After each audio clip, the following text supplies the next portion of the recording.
हमारे सभी पैनलिस्ट और प्रतिभागियों को निवेदन है, ये थोड़ा टेक्निकल इशू कुछ है, साउंड आ रहा है, एक दो मिनट।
अरे विष्णु सर प्रारंभ करें। मैडम क्या राजीव नहीं जुड़ पा रहे हैं? नहीं मैम, थोड़ा सा साउंड आ रही है, उसी को ठीक कर रहे हैं मैम थोड़ा सा साउंड आ रही है। सभी लोग अनम्यूट करें। जी हाँ बिल्कुल। हमको आ रही है। राय साहब का म्यूट नहीं है, म्यूट करवाइए। नमस्ते मैम। नमस्कार। नमस्ते नमस्ते, म्यूट कर लीजिए, म्यूट आवाजें आ रही है सबकी। नमस्ते सबको, नमस्ते।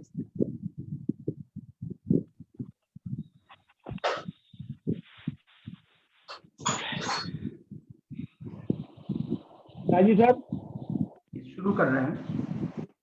जी हाँ, शुरू कर दीजिए। अंतर्राष्ट्रीय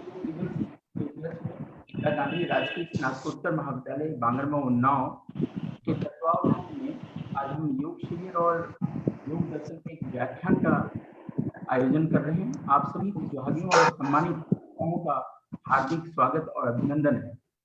जैसा कि हम सभी जानते हैं, योग केवल हमारे शरीर का विषय नहीं, बल्कि हमारी आत्मा, हमारी मन और हमारे चित्त को साधने का एक महती उपाय है, एक विशेष उपाय है। आज इसी भारतवर्ष में एक गौरवशाली परंपरा रही है।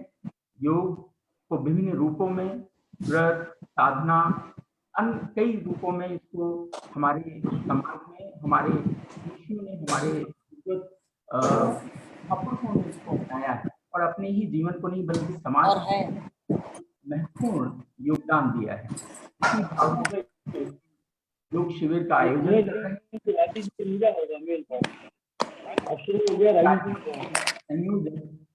डॉक्टर विष्णु मिश्रा, आपको मैं आमंत्रित करता हूं कि वह आप इस कार्यक्रम की रूपरेखा और कार्यक्रम के वस्तु से आप सभी को परिचित कराएं। साउंड आवाज कट रही है सर। वो जो माइक आपने लगा रखा है सर, माइक की वजह से इशू है। मेरी आवाज आ रही है क्या आपको? आवाज तो आ रही है आपको।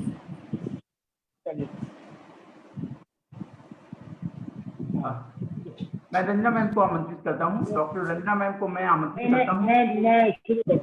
मैं शुरू करता हूँ। आप सभी को प्रणाम, सभी प्रतिभागियों को नमस्कार। मैं, जैसा कि आप जानते हैं कि हम लोग आज यहाँ एकत्रित हुए हैं 6वें अंतर्राष्ट्रीय योग दिवस उत्सव को मनाने के लिए। मैं अपने महाविद्यालय की प्राचार्य मैडम को सबसे पहले हृदय से धन्यवाद और प्रणाम करूंगा कि उनके ही मार्गदर्शन में हम लोग सारे कार्य को संपन्न करते हैं। जैसा कि हमने राजीव जी ने विचार किया और ये चर्चा हुई महाविद्यालय परिवार में कि हम लोग योग में सिर्फ आसन या एक्सरसाइज को न रखें, हम लोग योग दर्शन पे भी चर्चा की व्यवस्था करें, योग दर्शन पे भी एक व्याख्यान रखें।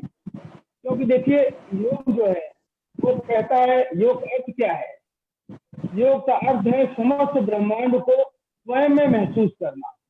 तो क्या इतना आसान है स्वयं में महसूस करना? इतना आसान नहीं है। क्या सिर्फ एक्सरसाइज के माध्यम से, क्या सिर्फ आसन करने से हम स्वयं में पूरे ब्रह्मांड को महसूस कर सकते हैं? तो आप सब जानते हैं ऐसा नहीं हो सकता। इसके लिए जो आसन है वार्म अप का काम करती है। सिर्फ शुरुआती दौर में आपका सहयोग कर सकती है, आपके शरीर को तैयार कर सकती है उस साधना के लिए, जिस साधना में आपको जाने के बाद आप स्वयं में ब्रह्मांड को महसूस करेंगे। आसन व्यायाम आपके शरीर को तैयार करती है। जैसा आप जानते हैं, योग दर्शन जो है वो 6 आस्तिक तत्वों में से एक, इसके प्रेरणा तो हम लोगों को मिली वो पतंजलि योग पीठ से मिली, पतंजलि जी से मिली, महर्षि पतंजलि से। योग दर्शन कहता है सिर्फ आसन से नहीं होगा, आपको मोक्ष की प्राप्ति होनी चाहिए। मोक्ष का मतलब हम ये समझते हैं कि शायद मरने के बाद मोक्ष मिलेगा, ऐसा नहीं है। मोक्ष का मतलब है समस्त ब्रह्मांड को, हर जीव को स्वयं में महसूस करना। वो आप ध्यान से महसूस कर सकते हैं, प्राणायाम से महसूस कर सकते हैं, आसन के माध्यम से धीमे धीमे आगे बढ़कर महसूस कर सकते हैं। मैं आज हमारे अंतर्राष्ट्रीय योग दिवस के महाविद्यालय के कार्यक्रम में एक दर्शन शास्त्र पर व्याख्यान हुआ डॉक्टर उमा मैडम का, और 2 योगाचार्य हमारे साथ जुड़ेंगे जो हमें योग क्रिया करवाएंगे। मैं उम्मीद करता हूँ कि हम सभी प्रतिभागी इस में आने वाले कार्यक्रमों का आनंद लेंगे और इससे कुछ न कुछ सीखेंगे। धन्यवाद। जी सर।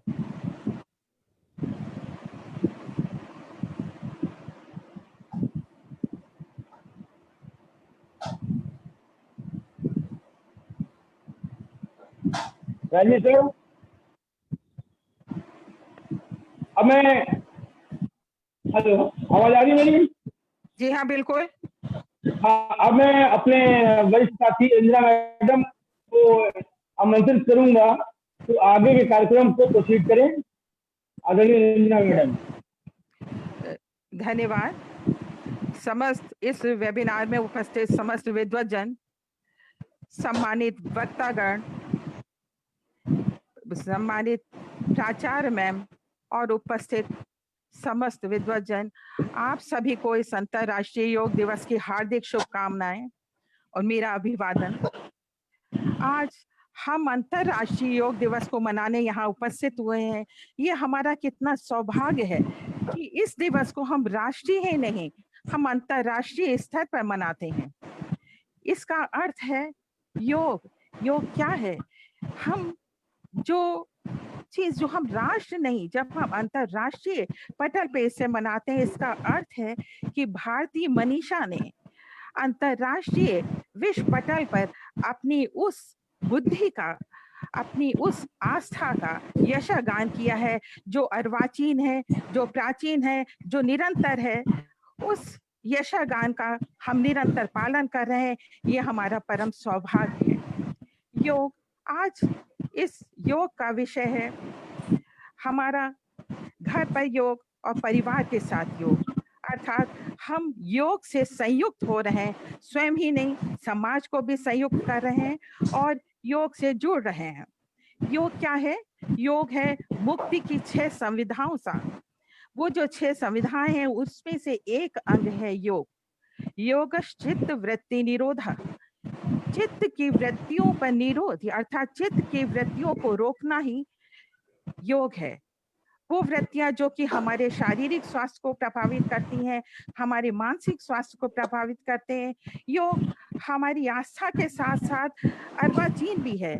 ये वैदिक सभ्यता से पूर्व की एक क्रिया है, क्योंकि जब हड़प्पा सभ्यता का उत्खनन हुआ या जब हम पुरातत्व को उठा करके देखते हैं, हड़प्पा सभ्यता का उत्खनन हुआ तो एक मुद्रा पे योगी की चित्र या योगी के चित्र को ध्यान अवस्था में हमने देखा है।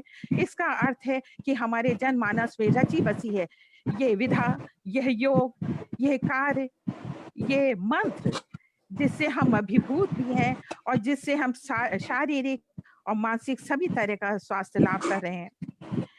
तो इस कार्यक्रम के प्रारंभ में मैं बताना चाहती हूँ, हमारी मुख्य वक्ता है डॉक्टर उमा सिंह। और हमारे सभी साथीगण, अब मैं डॉक्टर विष्णु मिश्रा सर से निवेदन करूंगी कि वो प्राचार्य मैम से इस कार्यक्रम का उद्घाटन करने को कहें। Doctor Vishnu Mishra sir. Hello hello hello hello. मैं महाविद्यालय की प्राचार्य प्रोफेसर सुमन गुप्ता मैम से निवेदन करता हूं कि वो अपने स्वागत उद्बोधन करें और हम सभी को आशीर्वाद दें कि हम योग शिविर की कार्यक्रम को बेहतर दिशा की ओर ले चलें। आदरणीय प्राचार्य मैम। हेलो जी मैम, हमारी आवाज। हाँ राजीव जी, हमारी आवाज आ रही है? जी बिल्कुल मैम। हेलो, आपकी आवाज आ रही है मैडम? आवाज आ रही है? आवाज आ रही है? जी रंजना मैडम? जी आ रही है मैम, बिल्कुल आ रही है मैम। कार्यक्रम बढ़ाइए, आ रही है। मैं बोलूं? बिल्कुल बिल्कुल मैम। जी हाँ। अच्छा, धन्यवाद रंजना मैडम। सर्वप्रथम तो मैं अंतर्राष्ट्रीय योग दिवस के पावन बेला पे सभी का स्वागत करती हूँ, अभिनंदन करती हूँ। और इस अंतर्राष्ट्रीय योग दिवस पर योग भारत की एक प्राचीनतम विधाओं में से एक है। आज भारत की इस विधा को समस्त विश्व अपना रहा है और हम ये अच्छे शब्दों में ये कह सकती हैं कि भारत जो है विश्व में अपना परचम लहरा रहा है। आज की इस महामारी के दौर में इस योग के माध्यम से हम अपने शरीर को और भी ज़्यादा स्वस्थ, सुंदर और निरोगी बना सकते हैं और इस कोविड-19 जो महामारी के रूप में आया है, इससे लड़ने की क्षमता अपने अंदर जागृत कर सकते हैं। इस अंतर्राष्ट्रीय योग दिवस के अवसर पर हम सर्वप्रथम जो योग सिखाने के लिए विभिन्न लोग उपस्थित हुए हैं, सुदर्शन जी, इनका मैं स्वागत करती हूँ। ये विभिन्न प्रकार के योगासन के माध्यम से हमको ये बताएंगे कि कैसे हम विभिन्न आसनों के माध्यम से अपने शरीर को मजबूत कर सकते हैं और अच्छा जीवन शैली अपना सकते हैं। इसी अवसर पर मैं डॉक्टर उमा सिंह का भी मैं स्वागत करती हूँ, जो कि महाराजा बिजली पासी कॉलेज से हैं। ये भी अपनी इस गोष्ठी में अपने कुछ विचार प्रस्तुत करेंगी। और योगाचार्य गौतम पांडे जी का भी मैं इस वेबिनार में स्वागत करती हूँ, अभिनंदन करती हूँ। सर्वप्रथम ये है कि योग जो है, जब हमारा स्वामी विवेकानंद जी ने भी ये कहा था कि स्वस्थ शरीर में ही स्वस्थ मस्तिष्क का वास होता है, तो यानी कि हमारे अपने शरीर को स्वस्थ रखना बहुत ही आवश्यक है। और इसको स्वस्थ रखने का एक जो माध्यम है, एक जो कारगर उपाय है, जो योगाभ्यास है। और इस योग साधना को निश्चित रूप से हमें किसी पारंगत या योगाचार्य के सानिध्य में सीख करके और सही ढंग से करना चाहिए। अगर हम इसको सीख कर नहीं कर सकते हैं, अच्छी तरह से अपने जीवन में नहीं अपना सकते हैं, तो इससे नुकसान भी हो सकता है। जितना फायदा हो सकता है उतना नुकसान भी हो सकता है। तो इसलिए प्रशिक्षण लेना बहुत ही आवश्यक है। इसीलिए कहा गया है कि देखा देखी साधे योग, छीजे काया बाढ़े रोग। तो हमें इसकी जो विभिन्न प्रकार की विधाएं हैं, जो प्राणायाम है, जो अनुलोम विलोम है, भस्त्रिका है, भ्रामरी है, तमाम तरह के जो अभी आपको सब बताया जाएगा, आप सभी से अवगत होंगे। लेकिन इसको हम एक सिस्टम से करते हैं तो इससे हमें लाभ होता है। और उटपटांग तरह से ऐसे ही अगर हम इसको अपने जीवन में अपनाने लगते हैं तो इससे हमें लाभ की जगह हानि भी मिल सकती है। इसलिए प्रशिक्षण लेना बहुत ही आवश्यक है। और प्रशिक्षण के बाद इसको हमें अपने जीवन में जीवन शैली के रूप में इसको अपना लेना चाहिए। क्योंकि हम 24 घंटे में जो कार्य करते हैं उसमें कुछ घंटे स्वयं के लिए निकालते हैं। संभवतः आधा घंटा भी अगर निकाल लेते हैं तो इस आधे घंटे में हम जो योगाभ्यास करते हैं, प्राणायाम करते हैं, उससे हमारा मन और शरीर दोनों ही स्वस्थ रहता है और शायद दिन भर कार्य करने की हमें स्फूर्ति मिलती है। दिन भर हम अपने को पॉजिटिव एनर्जी से भरपूर महसूस करते हैं और हम प्रसन्न चित्त रहते हैं। सबसे बड़ी जो बात है कि शरीर आपका स्वस्थ होगा, सुंदर होगा। योगाभ्यास के द्वारा हम प्रसन्न चित्त रहते हैं, हम खुश रहते हैं और दिन भर हमें जो कार्य करना है हम उसके लिए एक तैयार हो जाते हैं और इसको हमें अपने जीवन शैली में जरूर ही अपनाना चाहिए। इस अवसर पर उपस्थित इस वेबिनार में हम समस्त बांगरमऊ के निवासियों का भी स्वागत करते हैं, अपने छात्रों का भी स्वागत करते हैं, छात्राओं का भी स्वागत करते हैं। विभिन्न जो हमारे प्राध्यापक गण हैं, विभिन्न प्राचार्य गण हैं, जो भी हमसे जुड़े हुए हैं, मैं इन सुधीजन इस वेबिनार के माध्यम से इस महाविद्यालय के समस्त प्राध्यापकों, समस्त महाविद्यालय परिवार के लोगों की तरफ से मैं उनका स्वागत करती हूँ और अभिनंदन करती हूँ। इस अवसर पर मैं डॉक्टर विष्णु मिश्रा, राजीव जी को, सभी को एक धन्यवाद भी देती हूँ। इन्होंने आज के दिवस को ही इसके लिए चुना। दिवस तो रोज ही महत्वपूर्ण होते हैं, लेकिन कोई दिन खास हो जाता है और इस दिन आपने इसका चुनाव किया, इसके लिए आपको बहुत बहुत बधाई हो। और पूरे महाविद्यालय टीम को भी बधाई मैं देती हूँ कि जो इस तरह की चीजों का ऑर्गेनाइज करके, कार्यक्रम को करके हमारे समस्त विद्यार्थी गण को जोड़कर उनको इस महामारी की स्थिति में उन्हें अपने जीवन को मजबूत करने की जो प्रेरणा दे रहे हैं वो बहुत ही लाभकारी है और बहुत ही प्रशंसनीय है। और आज जो लोग भी जुड़े हुए हैं ये योगाचार्य हमें बताएंगे कि किस तरह से हम बहुत ज्यादा समय नहीं, संभवतः आधे घंटे में ही अपने को किस तरह से विभिन्न आसनों के माध्यम से, प्राणायाम के माध्यम से, मेडिटेशन के माध्यम से हम अपने को मजबूत कर सकते हैं।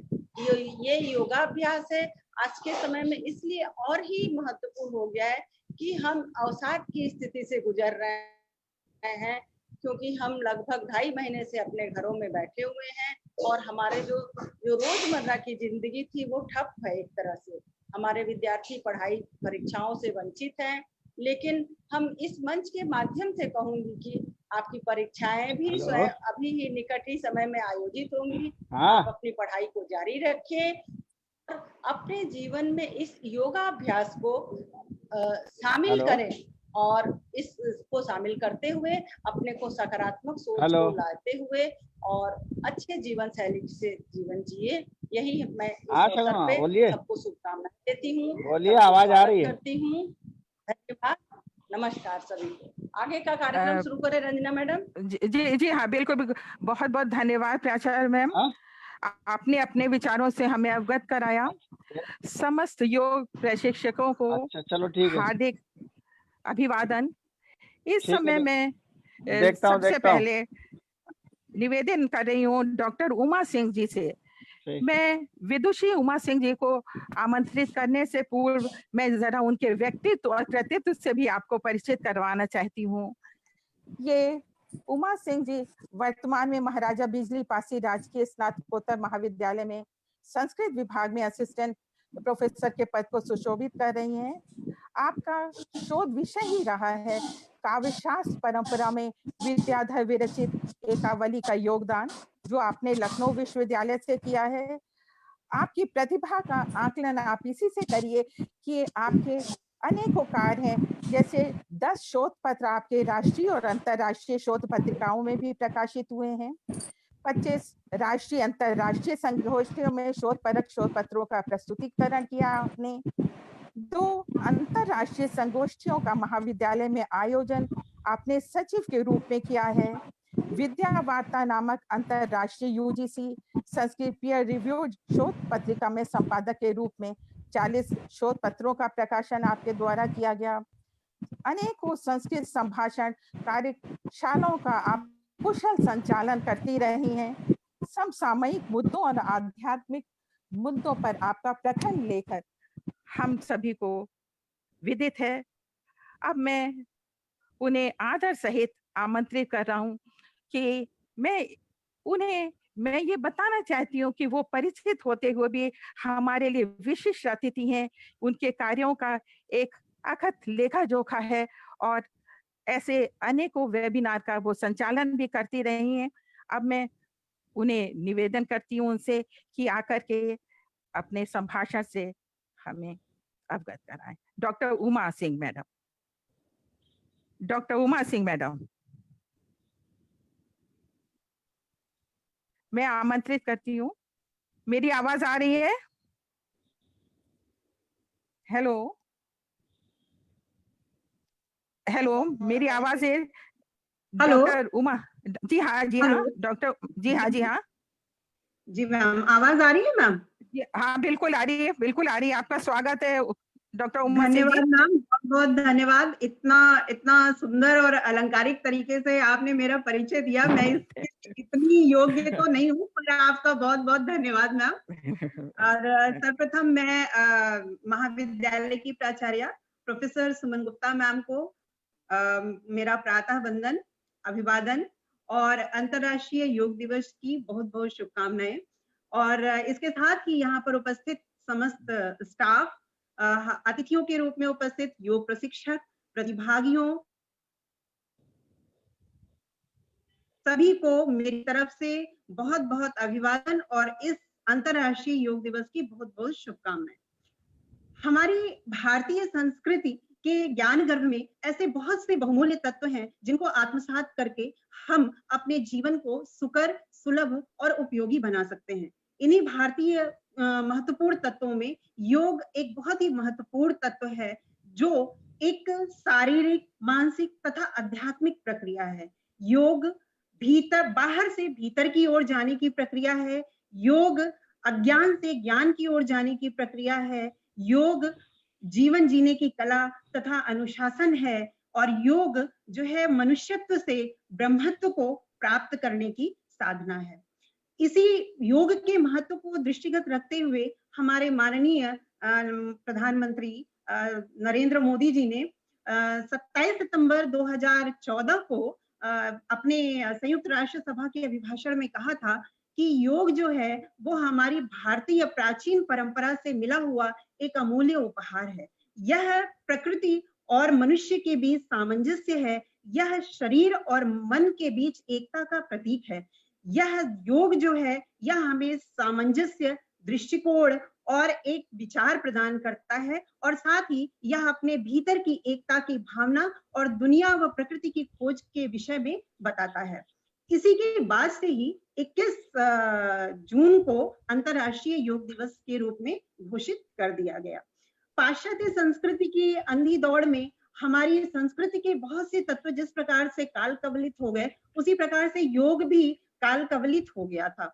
योग के विषय में भी लोग भूल चुके थे, विस्मृत कर चुके थे इसको। लेकिन इसको भारत में या कहिए विश्व पटल पर इसको पुनः पहचान दिलाने का श्रेय मैं समझती हूँ बाबा रामदेव को जाता है। उन्होंने एक बार फिर से इसको आसनों के रूप में, इनके आसनों को पुनर्जीवित करके, इसके आसनों को करके हमारे भारतवर्ष में ही नहीं बल्कि संपूर्ण विश्व को इस योग से परिचित कराया और बाद में इसको अंतर्राष्ट्रीय दिवस के रूप में पहचान दिलाई हमारे माननीय प्रधानमंत्री नरेंद्र मोदी जी ने। अब मैं योग की बात करूं तो योग आज के समय में बड़े ही सूक्ष्म अर्थ में, आसन के अर्थ में सीमित हो गया है, जबकि हमारे मनीषियों ने योग का बड़ा ही व्यापक और विस्तृत अर्थ दिया हुआ है। योग कोई आसन नहीं है, केवल आसन मात्र सीमित नहीं है, बल्कि योग एक साधना है और एक लंबी यात्रा है। जब हम इस लंबी यात्रा को पर चलते हैं और इस लंबी यात्रा को चलते हुए, करते हुए जब हम आगे समाधि, इसके अष्टांग योग बताए गए और उसकी अंतिम जो अवस्था है वो समाधि अवस्था बताई गई, और जब हम उस समाधि अवस्था में पहुंचते हैं तब हम योग की संपूर्णता को प्राप्त करते हैं। वैसे तो हमारे ऋग्वेद से लेकर के सबसे प्राचीन ग्रंथ जो हमारा ऋग्वेद माना जाता है वहां से ही योग के बारे में मिलना आरंभ हो जाता है। लेकिन योग दर्शन पे बहुत सारे ग्रंथ लिखे गए, जिसमें सर्वप्रसिद्ध ग्रंथ प्राप्त होता है हमारा पतंजलि का योग सूत्र। उसमें उन्होंने योग की परिभाषा ही यही दी है, योगश चित्त वृत्ति निरोधः, यानी योग जो है वो चित्त वृत्तियों का निरोध है। अर्थात जो चित्त वृत्तियां हमारी बाह्य विषयों की ओर भटक रही हैं, उनको आंतरिक रूप में लगाना, उनको अंदर की ओर समावेशित करना, उनको ब्रह्म की ओर ले जाना, वो योग कहलाता है। चित्त से तात्पर्य हमारा वहां पर अंतःकरण से है। अंतःकरण के अंतर्गत मन, बुद्धि और अहंकार आते हैं, और वृत्तियां जैसे तृष्णा, लज्जा, भय, क्रोध इत्यादि होती हैं। और इन्हीं वृत्तियों के कारण जो चित्त है वो विषयों की ओर खिसता चला जाता है, उसी प्रकार से जिस प्रकार से लोहा जो है वो चुंबक की ओर खिसता है। शरीर, मन व इंद्रियों की निर्मुक्ति के लिए महर्षि पतंजलि ने अष्टांग योग की बात कही, और इस अष्टांग योग के अंतर्गत उन्होंने 8 जो अंग बताए, उसमें यम, नियम, आसन, प्राणायाम, प्रत्याहार, धारणा, ध्यान और समाधि बताया उन्होंने। इन अष्टांगों की यात्रा ही योग की संपूर्णता को प्राप्त करती है। अब मैं इसमें सबसे पहले यम का परिचय देना चाहूंगी कि यम का तात्पर्य ही यहाँ पर संयम से लिया गया है। यहाँ पर इसके भी 5 भेद उन्होंने किए, 5 अंग इसके बताए उन्होंने, जिसमें पहला अंग उन्होंने बताया अहिंसा। अहिंसा का तात्पर्य है किसी को भी मन, वचन या कर्म से कष्ट न पहुंचाना। अगर हम किसी के बारे में मन से भी किसी के लिए बुरा सोचते हैं तो वो हिंसा होती है। वचन और कर्म की बात तो बाद में आती है। अगर हमने मन से भी किसी के बारे में बुरा सोच लिया तो वो हिंसा के अंतर्गत आ जाता है। इसी प्रकार से दूसरा जो तत्व बताया उन्होंने, दूसरा जो पायदान बताया वो सत्य था। सत्य का मतलब है सत्यम ब्रूयात, प्रियम ब्रूयात, सत्यम अप्रियम मा ब्रूयात, नानृतम सत्यम प्रियम नानृतम ब्रूयात। तो इसका मतलब ये है कि सत्य बोलिए, प्रिय बोलिए, लेकिन असत्य प्रिय मत बोलिए। कभी भी असत्य प्रिय नहीं बोलना चाहिए। कहने का तात्पर्य यह है कि सत्य ही बोलना चाहिए, जो यथार्थ है, जो सुना गया है, जो लोगों के लिए हितकर है, ऐसे ही वचन का प्रयोग हमें करना चाहिए। तीसरा यम के अंतर्गत उन्होंने बताया अस्तेय। अस्तेय का तात्पर्य है किसी दूसरे के द्रव्य को हाथ से तो दूर, मन से भी हरण करने के लिए हमें नहीं सोचना है।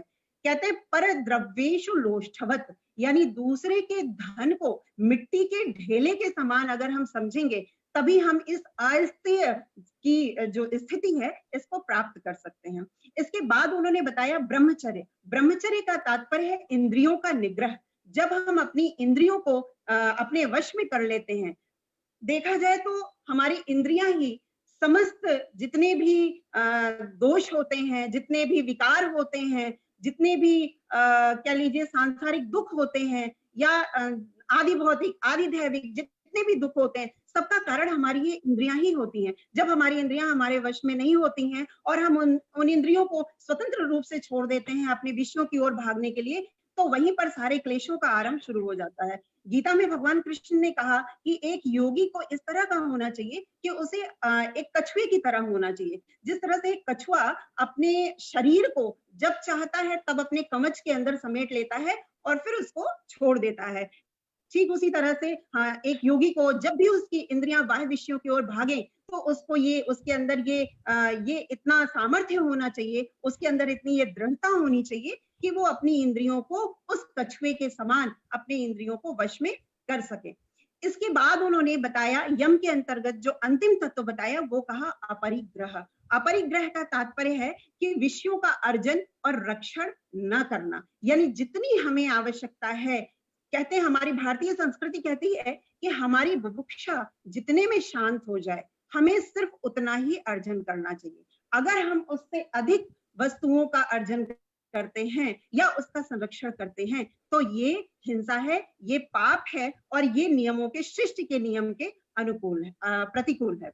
इस प्रकार से वो दूसरा तत्व जो योग के अभ्यास में बताते हैं वो है नियम। नियम के भी उन्होंने 5 भेद बताए और उसमें पहला उन्होंने बताया शौच। शौच यानी स्वच्छता। स्वच्छता का तात्पर्य है शारीरिक और मानसिक स्वच्छता से। सर्वप्रथम हमारा शरीर, कहते हैं कि शरीरम आद्यम खलु धर्म साधनम, हमारा शरीर ही है जो सर्वप्रथम धर्म का साधन है। जब हम दान करते हैं, तप करते हैं, यज्ञ करते हैं, कुछ भी करते हैं, तो वो सर्वप्रथम उसमें हमारा शरीर इन्वॉल्व होता है, उसमें हमारा शरीर जो है उसमें संलग्न होता है। तो इसलिए सबसे पहले इसमें आवश्यकता है कि हम अपने शरीर को स्वच्छ करें। इसके लिए उन्होंने उपाय बताया कि शरीर के लिए जल, मृत्तिका इत्यादि के द्वारा हम स्वच्छ कर सकते हैं। और इसके साथ साथ मानसिक विकारों को, ईर्ष्या, द्वेष, क्रोध, इन सारे मानसिक विकारों से हमें अपने मन को स्वच्छ करना होगा। तब जाकर के हम योग का जो दूसरा पायदान है, योग का जो दूसरा चरण है, नियम, हम उस पर पहुंच सकते हैं और योगाभ्यास में सफल हो सकते हैं। इसके बाद उन्होंने इसके नियम के अंतर्गत दूसरी चीज बताई, संतोष। संतोष एक ऐसी चीज है, जितना आपको मिला है सिर्फ उतने में ही संतोष करना, उससे अधिक की इच्छा न करना, ये संतोष है। भगवान बुद्ध ने भी कहा है कि तृष्णा सर्व दुख सहम, यानी कि तृष्णा ही है जो समस्त दुखों की जननी है। जब हम अपने संतुष्टि को, जब हम जितना हमें प्राप्त हुआ है उतने में संतुष्ट ना होकर के और की इच्छा करते हैं, तो वहीं पर हमारे साथ जो है वो क्लेशों का आरंभ शुरू हो जाता है। तो इसलिए दूसरा चरण उन्होंने जो बताया वो संतोष बताया। तीसरा उन्होंने तप बताया। तप का तात्पर्य है सुख, दुख, गर्मी, सर्दी, भूख, प्यास आदि को हमें सहन करने की हमारे अंदर जो है वो इच्छा होनी चाहिए, हमारे अंदर सामर्थ्य होना चाहिए। और इसके लिए जब गीता में भगवान, जब अर्जुन युद्ध स्थल में परेशान हो जाते हैं अपने बंधु बांधवों को सामने देख करके, और वो ये कहते हैं कि मैं तो अब मैं शोक से युक्त हो रहा हूँ, मेरा हृदय, मेरी त्वचा जल रही है, मेरा गांडीव सरक रहा है और मैं बहुत ही व्याकुल हो रहा हूँ। और जब मैं इस सारी दुनिया की, इस निष्कंटक पृथ्वी को अगर मैं प्राप्त भी कर लूं, राज्य को मैं प्राप्त भी कर लूं, तो मैं अपने बंधु बांधवों को मार करके जो मुझे शोक प्राप्त होगा, मैं उसको कैसे सहन करूंगा। तब वहां पर भगवान कृष्ण उनको ये उपदेश देते हुए कहते हैं कि हे अर्जुन, मात्रा स्पर्शास्तु कौन्तेय, कि ये जो दुख और सुख है वो इंद्रियों के द्वारा बोध्य है, और ये तो ऋतुओं की तरह, जैसे सर्दी और गर्मी आती है और जाती है, वैसे आते हैं और चले जाते हैं। इसलिए वो अंत में कहते हैं कि हे अर्जुन, तितिक्षस्व भारत, इसको जो है सहन करने का अभ्यास करो। हमारे जीवन में जो भी सुख, दुख, सर्दी, गर्मी, भूख, प्यास, जो कुछ भी कष्ट है, इस तरह के जब कष्टों को हम सहना सीख जाते हैं, जब इनका हम अभ्यास कर लेते हैं, तब जाकर के हम इस तप रूपी अंग को प्राप्त कर पाते हैं। गीता में भगवान ने और भी कहा कि युक्ताहार विहारस्य युक्त चेष्टस्य कर्मसु, यानी कि जो व्यक्ति, जिस व्यक्ति का आहार विहार संयमित है, जिस व्यक्ति का सोने उठने का समय संयमित है, जिस व्यक्ति का आमोद प्रमोद संयमित है, वही व्यक्ति जो है वो योगी कहलाता है, और वही व्यक्ति जो है वो इन सारे कष्टों से दूर हो सकता है और वही योगाभ्यास करने में समर्थ हो सकता है। जिसका आहार विहार निश्चित नहीं है, जिसके सोने उठने बैठने का समय निश्चित नहीं है, ऐसा व्यक्ति कभी भी योगी बनने की स्थिति में नहीं आ सकता, वो योग की स्थिति को प्राप्त नहीं कर सकता है। इसके बाद उन्होंने नियम के अंतर्गत चौथा नियम जो बताया वो बताया स्वाध्याय। स्वाध्याय का अर्थ है शास्त्रों का अध्ययन करना और साथ में ओमकार का जाप करना, प्रणव का जाप करना। हमारे यहाँ प्रणव को, ओमकार को ब्रह्म का स्वरूप माना गया है। ओमकार का जब आप जाप करते हैं तो जो प्राणायाम के पूरक, रेचक और कुंभक, जो सांस प्रश्वास की गति होती है, एक तो वो नियंत्रित होती है, उसके नियमों का पालन होता है, और दूसरा ये होता है कि उसमें ओमकार का जाप करने से एक सकारात्मक तरंगों का जो है वो सकारात्मक तरंगे निकलती हैं, और उन सकारात्मक तरंगों का हमारे मस्तिष्क पर सकारात्मक प्रभाव पड़ता है, जिसके कारण हम संसार के समस्त जो क्लेश हैं या दुख हैं या जो समस्त विकार हैं, उन पर हम विजय प्राप्त कर सकते हैं। इसके बाद इन्होंने जो पांचवा तत्व बताया, पांचवा नियम बताया, वो कहा ईश्वर प्रणिधान। ईश्वर प्रणिधान का तात्पर्य है जितना कुछ भी हमें संसार में जो भी कर रहे हैं, वह सब हम ईश्वर को अर्पित कर दें, वह सब ईश्वर को समर्पित कर दें। ईशावास्योपनिषद कहता है कि ईशा वास्य मिदम सर्वम यत् किंच जगत्याम जगत तेन त्यक्तेन भुंजीथा माँ गृधः कस्यचित् धनम, यानी कि किसी के धन का लालच नहीं करना चाहिए, और जो हमें जितना मिला है वह सब ईश्वर का समझ करके, ईश्वर को समर्पित करके हमें उसका उपभोग करना चाहिए। इसके बाद जो तीसरा चरण आता है वो आता है आसन।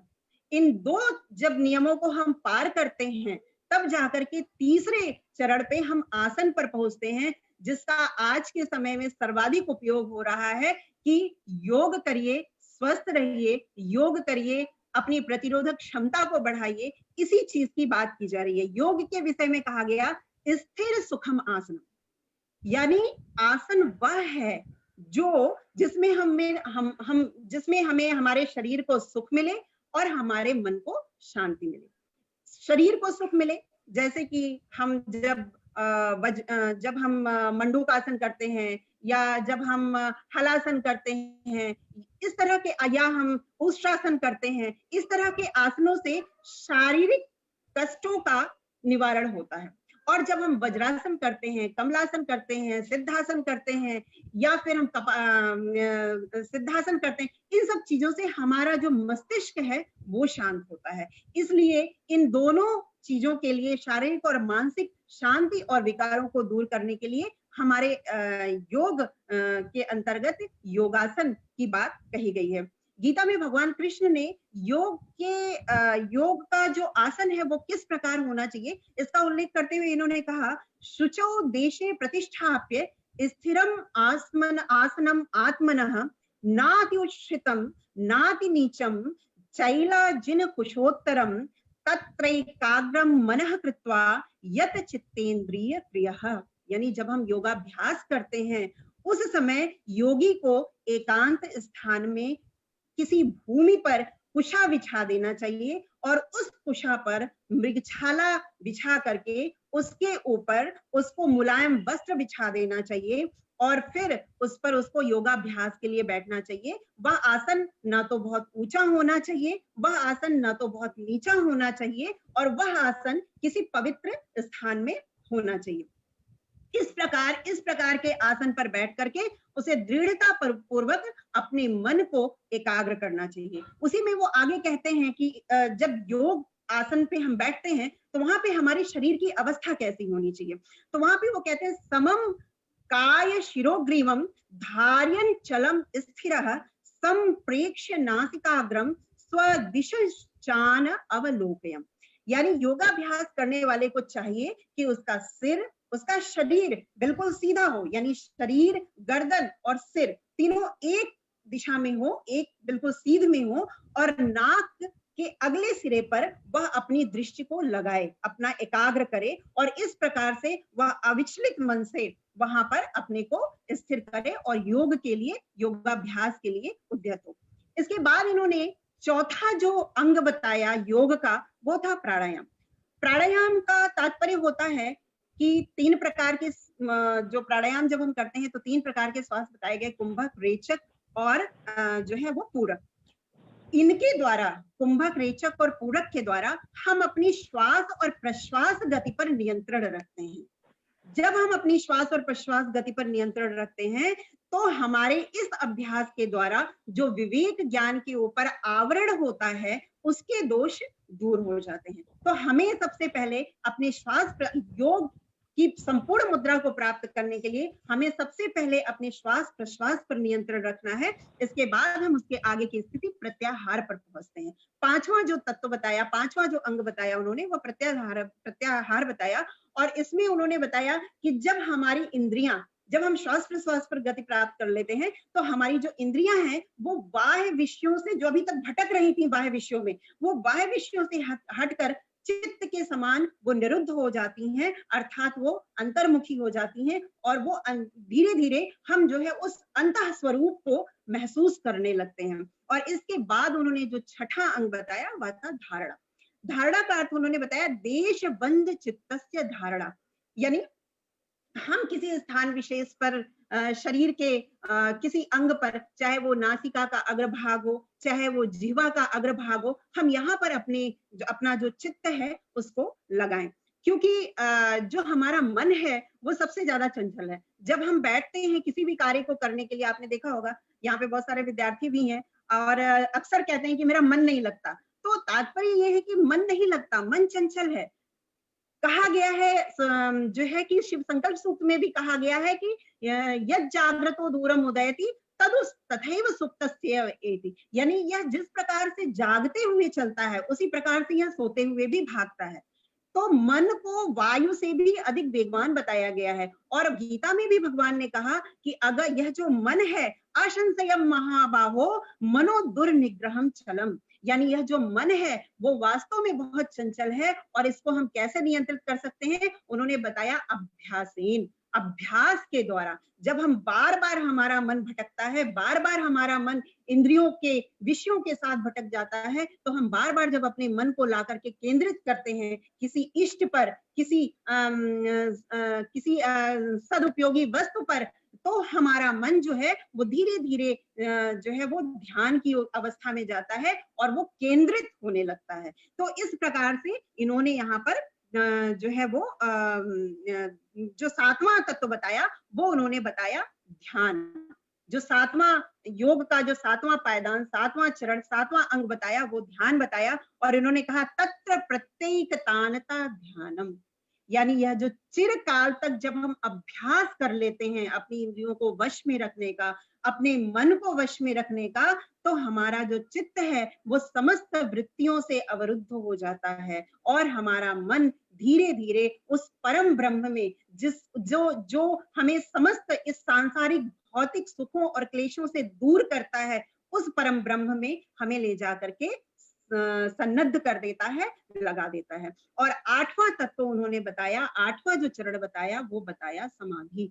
समाधि ध्यान तक हमारा ध्यान जो है ध्यान, धारणा और ध्याता, इन तीनों में अलग अलग रहता है, यानी यहाँ तक इनमें अंतर रहता है, यहाँ तक हमें उनमें अंतर समझ में नहीं आता है। लेकिन जब हम समाधि की अवस्था को प्राप्त कर लेते हैं, जब हम समाधिस्थ हो जाते हैं, तो वहां पर जिस हम ध्येय वस्तु को प्राप्त करना चाहते हैं उसका आकार मस्तिष्क में बनना शुरू हो जाता है, उसका आकार हम ग्रहण कर लेते हैं।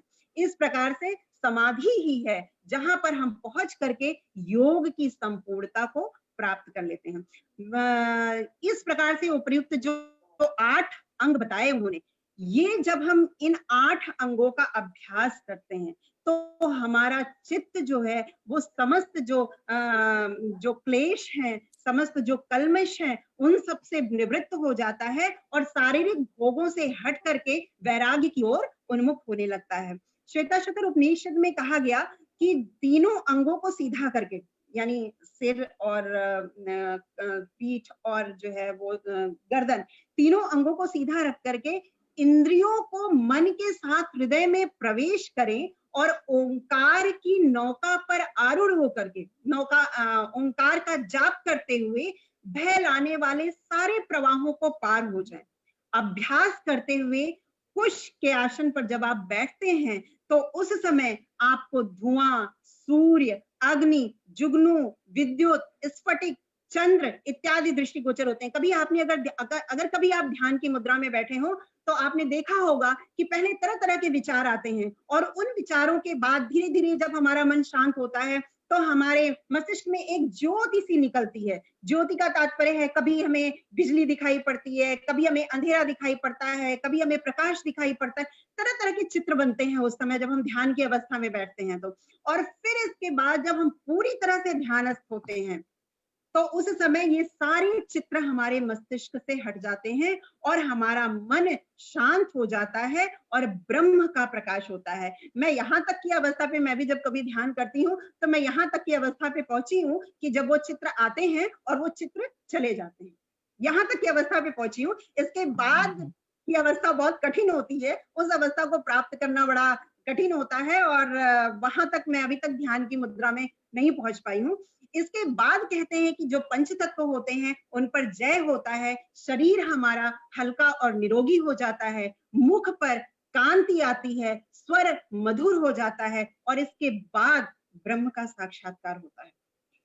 योगी जो है वो आत्म तत्व से ब्रह्म तत्व को देखता है और समस्त बंधनों से मुक्त हो जाता है। गीता में भगवान कृष्ण कहते हैं कि जो योगी है वो योग के माध्यम से वो अपने समस्त दुखों से मुक्ति पा जाता है। उसकी इंद्रियां जब वह समाधिस्थ होता है, समाधिस्थ की अवस्था को प्राप्त करता है, तो उसको एक असीम आनंद की अनुभूति होती है। और इसके बाद उसकी जो इंद्रियां हैं वो उसकी इंद्रियां एक असीम दिव्य आनंद को अनुभूत करते हुए महसूस करती हैं उसको। और इसके बाद वह व्यक्ति जो वह योगी जो है वो चाहे जीवन में जितने भी कष्ट आए वह उनको उसके लिए उन कष्टों का कोई मतलब नहीं होता, वह उन कष्टों को सहन कर लेता है। और उसके लिए चाहे वो कंकड़ हो चाहे वो स्वर्ण हो, दोनों में समान भाव वह देखता है और वह समस्त भौतिक क्लेशों से मुक्त हो जाता है।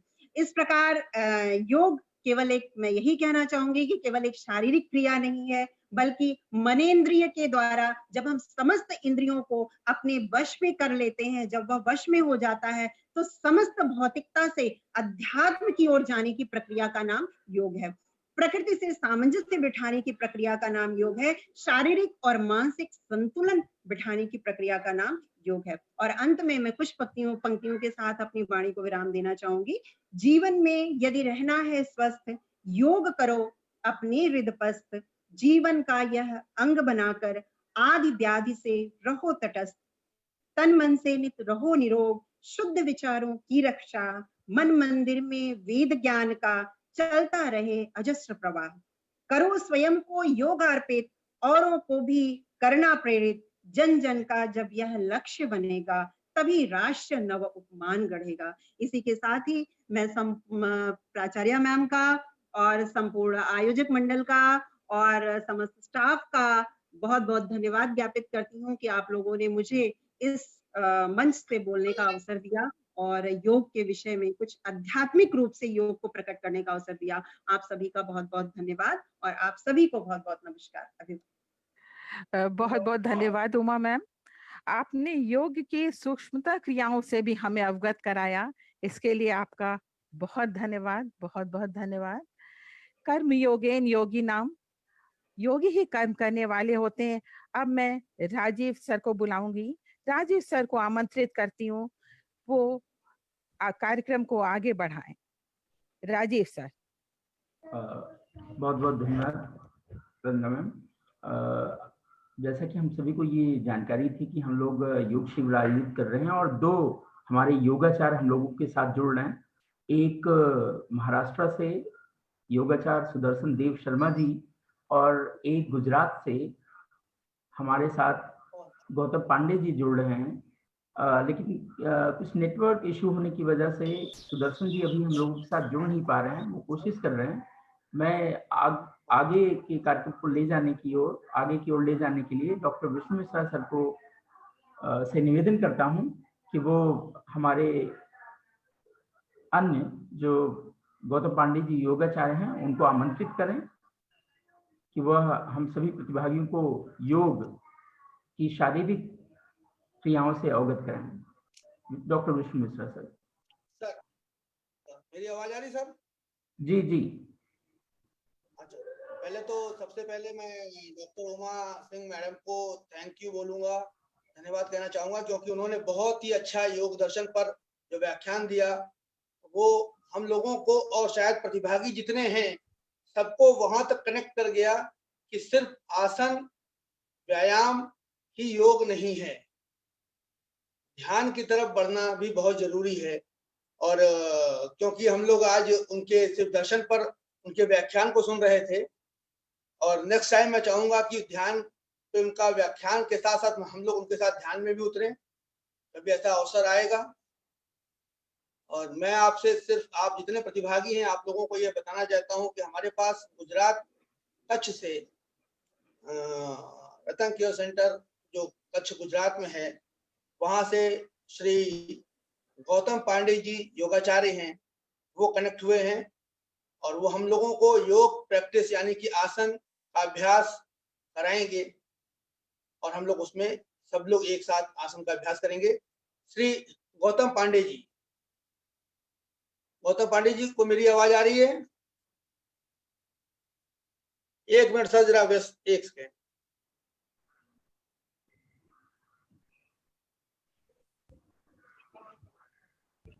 हाँ सर, हाँ सर, आपकी आवाज आ रही है। हाँ हाँ आ रही है। बहुत बहुत स्वागत है आपका। धन्यवाद सर। आपकी आवाज इको कर रही है, आप शुरू कर सकते हैं सर। ओके, अभी ठीक है सर? हाँ ठीक है, आप प्रारंभ करें सर। ओके। नमस्ते, मैं गौतम पांडे। छठे योग दिवस पे जितने भी हमसे जुड़े हुए हैं उनको बहुत बहुत धन्यवाद। आज हम कुछ योग के बारे में आसनों की प्रैक्टिस कराएंगे। थोड़ा सा आसन को समझ लेते हैं कि आसन क्या है। आसन का पतंजलि में जो वर्णन है, स्थिरम सुखम आसनम। जिस आसन को करने से हमें स्थिरता प्राप्त हो, सुख की अनुभूति हो, उसे आसन करते हैं, आसन कहते हैं। ऐसा नहीं कि हम दूसरी जो क्रियाएं करते हैं, जैसे और जिम की प्रैक्टिस करते हैं, बहुत सारी जो क्रियाएं होती हैं उसमें हम स्थिरता प्राप्त नहीं कर पाते हैं, मेंटली फिजिकली कनेक्ट नहीं हो पाते हैं। लेकिन आसन हमें मन और शरीर को कनेक्ट करने का काम करता है, हमारे मन को भी बॉडी के साथ कनेक्ट करने का काम करता है। तो इसलिए आसन का हमारे जीवन पे मानसिक, आध्यात्मिक और शारीरिक तीनों रूप से प्रभाव होता है। तो आज हम आसनों के बारे में चर्चा करेंगे। किसी भी आसन को करने से पहले हम कुछ ज्वाइंट एक्सरसाइज का अभ्यास करते हैं, क्योंकि बॉडी, जब हम सुबह उठते हैं तो हमारा बॉडी, क्योंकि ब्लड का सर्कुलेशन नहीं हो पाता है, तो उसको बैलेंस करने के लिए, ताकि ब्लड का सर्कुलेशन सही से हो, उसको बैलेंस करने के लिए कुछ ज्वाइंट एक्सरसाइज का अभ्यास करेंगे। उसके बाद फिर हम आसनों का अभ्यास करेंगे। तो सबसे पहले खड़े हो जाएंगे। खड़े होकर हम कुछ ज्वाइंट एक्सरसाइज का अभ्यास करेंगे। आराम से सीधे खड़े हो जाएंगे, दोनों पैर एक साथ सीधा, गर्दन सीधा, हाथ सीधा। पहले हम कुछ गर्दन के एक्सरसाइज से स्टार्ट करेंगे। सभी जितने दर्शक हैं सबको आवाज सुनाई दे रही है हमारी? जी, आपकी आवाज आ रही है। स्वागत है आपका जी। ओके, तो पहले हम गर्दन से स्टार्ट करेंगे। श्वास, इसमें ज्वाइंट एक्सरसाइज में ब्रीदिंग का सबसे ज्यादा इंपॉर्टेंट होता है, तो हम ब्रीदिंग के साथ ज्वाइंट एक्सरसाइज का अभ्यास करेंगे। श्वास भरते हुए गर्दन को लेफ्ट साइड रिलैक्स, फिर राइट साइड रिलैक्स। इसको 5 time left, 5 time right. 1 2 3 4 5 6 7 8 9 10 relax. अब इसी को, गर्दन को हम ट्विस्ट करेंगे।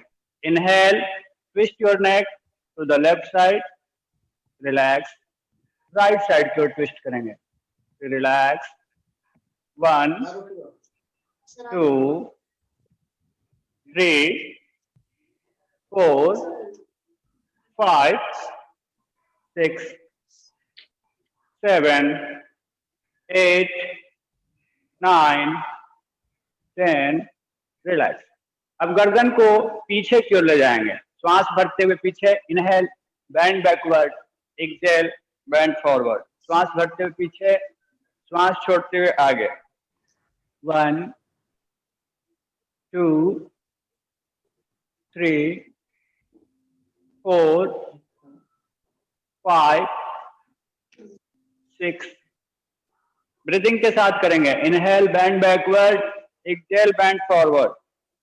7 8 9 10। छात्र और छात्र जो प्रतिभागी हम लोगों के साथ जुड़े हुए हैं, उन लोगों से ये कहना है कि वो इनके साथ योगाचार्य गौतम पांडे जी के साथ योग अभ्यास करें, वो केवल सुने नहीं, वो केवल बैठे ना रहे, हाँ। वो उसके साथ योगाभ्यास भी करें। हाँ, हमारे साथ आप लोग को भी अभ्यास करना है। सर उनसे निवेदन है कि वो सभी अभ्यास करें। अब हम हाथों की एक्सरसाइज करेंगे कुछ। दोनों हाथ को बिल्कुल सीधा रखेंगे, हाथ की हथेली ऊपर, पूरा स्पाइन सीधा, गर्दन सीधा। अब दोनों हाथ को सीधा रखते हुए श्वास भरेंगे, एल्बो से बेंड करेंगे, हाथ की हथेली को शोल्डर के पास लाएंगे, श्वास छोड़ते वापस। Inhale, bend your elbow, exhale and relax. श्वास भरते हुए एल्बो को बेंड करेंगे, श्वास छोड़ते वापस। 1 2 3 4 5 6 7, इसको आराम से बिल्कुल धीरे धीरे। 8 9 10, रिलैक्स। अब फिर से दोनों हाथ बिल्कुल सीधा रखेंगे, हाथ की हथेली ऊपर, श्वास भरते हुए एल्बो को बेंड करेंगे और क्लॉकवाइज रोटेट करेंगे। Inhale down, exhale up.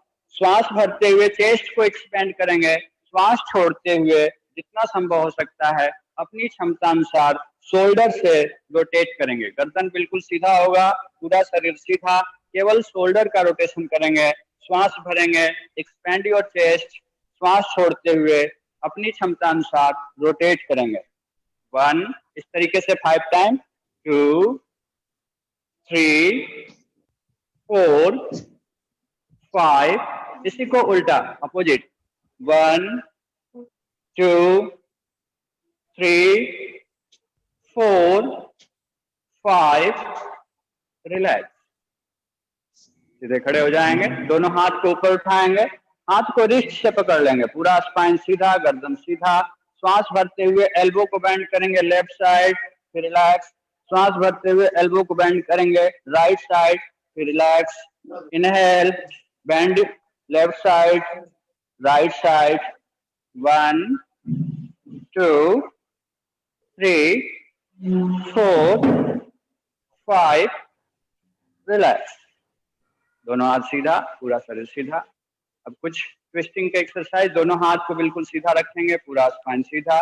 Left hand को एल्बो से बेंड करेंगे, कमर पे रखेंगे और राइट हैंड की हथेली को लेफ्ट शोल्डर के ऊपर। पूरे शरीर को सीधा रखते हुए पैरों में 1 फीट का डिस्टेंस बनाएंगे, श्वास भरेंगे। अब सर, गर्दन और स्पाइन को लेफ्ट साइड की ओर ट्विस्ट करेंगे। ब्रीदिंग को यहाँ पे नॉर्मल रखेंगे, श्वास लेना है, छोड़ना है, होल्ड करेंगे। 1 2 3 4 5, फिर धीरे धीरे श्वास छोड़ते वापस। फिर दूसरे साइड से दोनों हाथ सीधा, राइट हैंड को कमर पे ले जाएंगे, लेफ्ट हैंड की हथेली को राइट शोल्डर के ऊपर रखेंगे, पैरों में 1 फीट का डिस्टेंस। श्वास भरते हुए सर, गर्दन और स्पाइन को राइट साइड की ओर ट्विस्ट करेंगे। Breathing normal. 1 2 3 4 5, रिलैक्स। फिर धीरे धीरे श्वास छोड़ते वापस। इस तरीके से ट्विस्टिंग। फिर पैरों में हल्का सा डिस्टेंस, दोनों हाथ की हथेली को कमर पे रखेंगे, पूरे स्पाइन को सीधा रखेंगे, नी को टाइट करेंगे, हिप को स्ट्रेच करेंगे। श्वास भरते हुए धीरे धीरे सर, गर्दन और स्पाइन को अपनी क्षमता अनुसार बैकवर्ड बेंड करेंगे। Breathing normal. श्वास लेना है, छोड़ना है, यहीं पे होल्ड करेंगे। 1 2 3 4 5, फिर धीरे धीरे श्वास छोड़ते हुए वापस। ये हो गया आपका। अब हम थोड़ा सा नी की एक्सरसाइज। पैरों में हल्का सा डिस्टेंस, पूरा स्पाइन सीधा, श्वास, दोनों हाथ को सामने की ओर बिल्कुल सीधा रखते हुए श्वास भरेंगे, नी को बेंड, फिर श्वास छोड़ते वापस। श्वास भरते हुए नी को बेंड, फिर श्वास छोड़ते वापस। Inhale, bend your knee, exhale and relax. इसको 10 टाइम करेंगे। 1 2 3 4 5 6 7 8 9 10, रिलैक्स। ये तो है कुछ ज्वाइंट एक्सरसाइज। अब हम आसनों का अभ्यास सीखेंगे। सबसे पहले हम करेंगे ताड़ासन। ताड़ासन एक ऐसा आसन जो कि हमारे फिजिकल मेंटल ग्रोथ के लिए सबसे ज्यादा इफेक्टिव होता है। इसमें पूरे शरीर की स्ट्रेचिंग होने के कारण इसका इफेक्ट हमारे पैरों के मसल्स पे होता है, बैक के मसल्स पे होता है, हाथों के मसल्स पे होता है, जिनको किसी भी प्रकार के ज्वाइंट पेन से रिलेटेड प्रॉब्लम होता है उनके लिए यह अभ्यास अच्छा होता है। ब्लड के सर्कुलेशन के लिए भी यह अभ्यास सबसे ज्यादा इफेक्टिव होता है। कैसे करेंगे, ध्यान से सुनेंगे। दोनों पैर एक साथ सीधा, नी को टाइट करेंगे, हिप को स्ट्रेच करेंगे, दोनों हाथ को शरीर के बगल में सीधा रखते हुए एक्सपेंड, चेस्ट को एक्सपेंड करेंगे, शोल्डर को स्ट्रेच करेंगे। अब धीरे धीरे दोनों हाथ को ऊपर उठाएंगे और हाथ को इंटरलॉक कर लेंगे। पूरा स्पाइन सीधा, गर्दन सीधा, नी टाइट। अब श्वास भरते हुए पूरे शरीर को टोच पे ऊपर उठाएंगे और बैलेंस करेंगे। हाथ को सीधा रखेंगे, पूरा शरीर सीधा, सामने की ओर देखने का प्रयास। फील द स्ट्रेच, अपने मैक्सिमम जितना संभव हो सकता है अपनी क्षमता अनुसार पूरे शरीर को ऊपर की ओर स्ट्रेच करेंगे। Feel the stretch in your calf muscles, thigh muscles, spinal muscles. Spinal muscles में स्ट्रेच फील करेंगे। इसी तरह के तरीके से 10 काउंट तक होल्ड करेंगे। 1 2 3 4 5 6 7 8 9 10। फिर धीरे धीरे श्वास छोड़ते हुए वापस आएंगे। ये था ताड़ासन। आसनों में होल्डिंग का सबसे ज्यादा इंपॉर्टेंट होता है, तो शुरुआत में आप धीरे धीरे होल्डिंग कैपेसिटी को बढ़ाएंगे। एक दिन में नहीं हो सकता, धीरे धीरे इसको बढ़ाते जाएंगे। दूसरा आसन तिर्यक ताड़ासन। पैरों में 1 फीट का डिस्टेंस बनाएंगे, दोनों हाथ को ऊपर उठाएंगे, हाथ को बिल्कुल सीधा रखेंगे, चेस्ट को एक्सपेंड करेंगे, लिफ्ट योर शोल्डर, शोल्डर को ऊपर उठाएंगे, पूरा स्पाइन सीधा, गर्दन सीधा, नी को टाइट करेंगे, हिप को स्ट्रेच करेंगे। अब पूरे शरीर को सीधा रखते हुए श्वास भरेंगे और धीरे धीरे श्वास छोड़ते हुए अपनी क्षमता अनुसार लेफ्ट साइड की ओर झुकने का प्रयास करेंगे। हाथ सीधा, पैरों में किसी भी प्रकार की बेंडिंग नहीं होगी, पैर को बिल्कुल सीधा रखेंगे, हाथ सीधा, गर्दन सीधा, दोनों हाथ के बीच में बिल्कुल अपने सर को सीधा रखेंगे, पूरा शरीर सीधा, सामने की ओर देखने का प्रयास। ये जो आपका शरीर होगा बिल्कुल शोल्डर के इक्वल में होगा, हाथ बिल्कुल सीधा, गर्दन सीधा। यहीं पे ब्रीदिंग को नॉर्मल, श्वास होल्ड नहीं करना है, श्वास को नॉर्मल रखेंगे। Feel the stretch in your side of the body, body के साइड में फील स्ट्रेच करेंगे, हाथों में स्ट्रेच करेंगे और आपके पूरे काफ मसल्स, थाई मसल्स में स्ट्रेच करेंगे। फिर धीरे धीरे श्वास छोड़ते हुए वापस आएंगे। इसी तरीके से दूसरे साइड से दोनों हाथ सीधा, पूरा शरीर सीधा, श्वास भरेंगे, श्वास छोड़ते हुए राइट साइड की ओर झुकेंगे, हाथ सीधा, गर्दन सीधा, पूरा शरीर सीधा, ब्रीदिंग नॉर्मल। श्वास लेना है, छोड़ना है, होल्ड करेंगे यहीं पे। 1 2 3 4 5 6 7 8 9 10। रिलैक्स। फिर धीरे धीरे श्वास भरते हुए वापस आएंगे। ये हो गया आपका तिर्यक ताड़ासन। अब हम अगला अभ्यास करेंगे त्रिकोण आसन। त्रिकोण आसन जो कि हमारे एब्डोमिनल मसल्स को टोन करने के लिए सबसे ज्यादा इफेक्टिव होता है। डाइजेस्टिव डिसऑर्डर, जिनको गैस, एसिडिटी, कॉन्स्टिपेशन, इनडाइजेशन से रिलेटेड प्रॉब्लम होता है, उनके लिए भी सबसे ज्यादा इफेक्टिव होता है। लेग्स के मसल्स के लिए, स्पाइनल मसल्स के लिए भी यह अभ्यास सबसे ज्यादा इफेक्टिव होता है। किनको नहीं करना है, जिनको हाई ब्लड प्रेशर का प्रॉब्लम ज्यादा है या फिर हार्ट में किसी भी प्रकार का कोई इंजरी है, वो इस अभ्यास को नहीं करेंगे, बाकी सभी लोग कर सकते हैं। ध्यान से सुनेंगे कैसे करना है।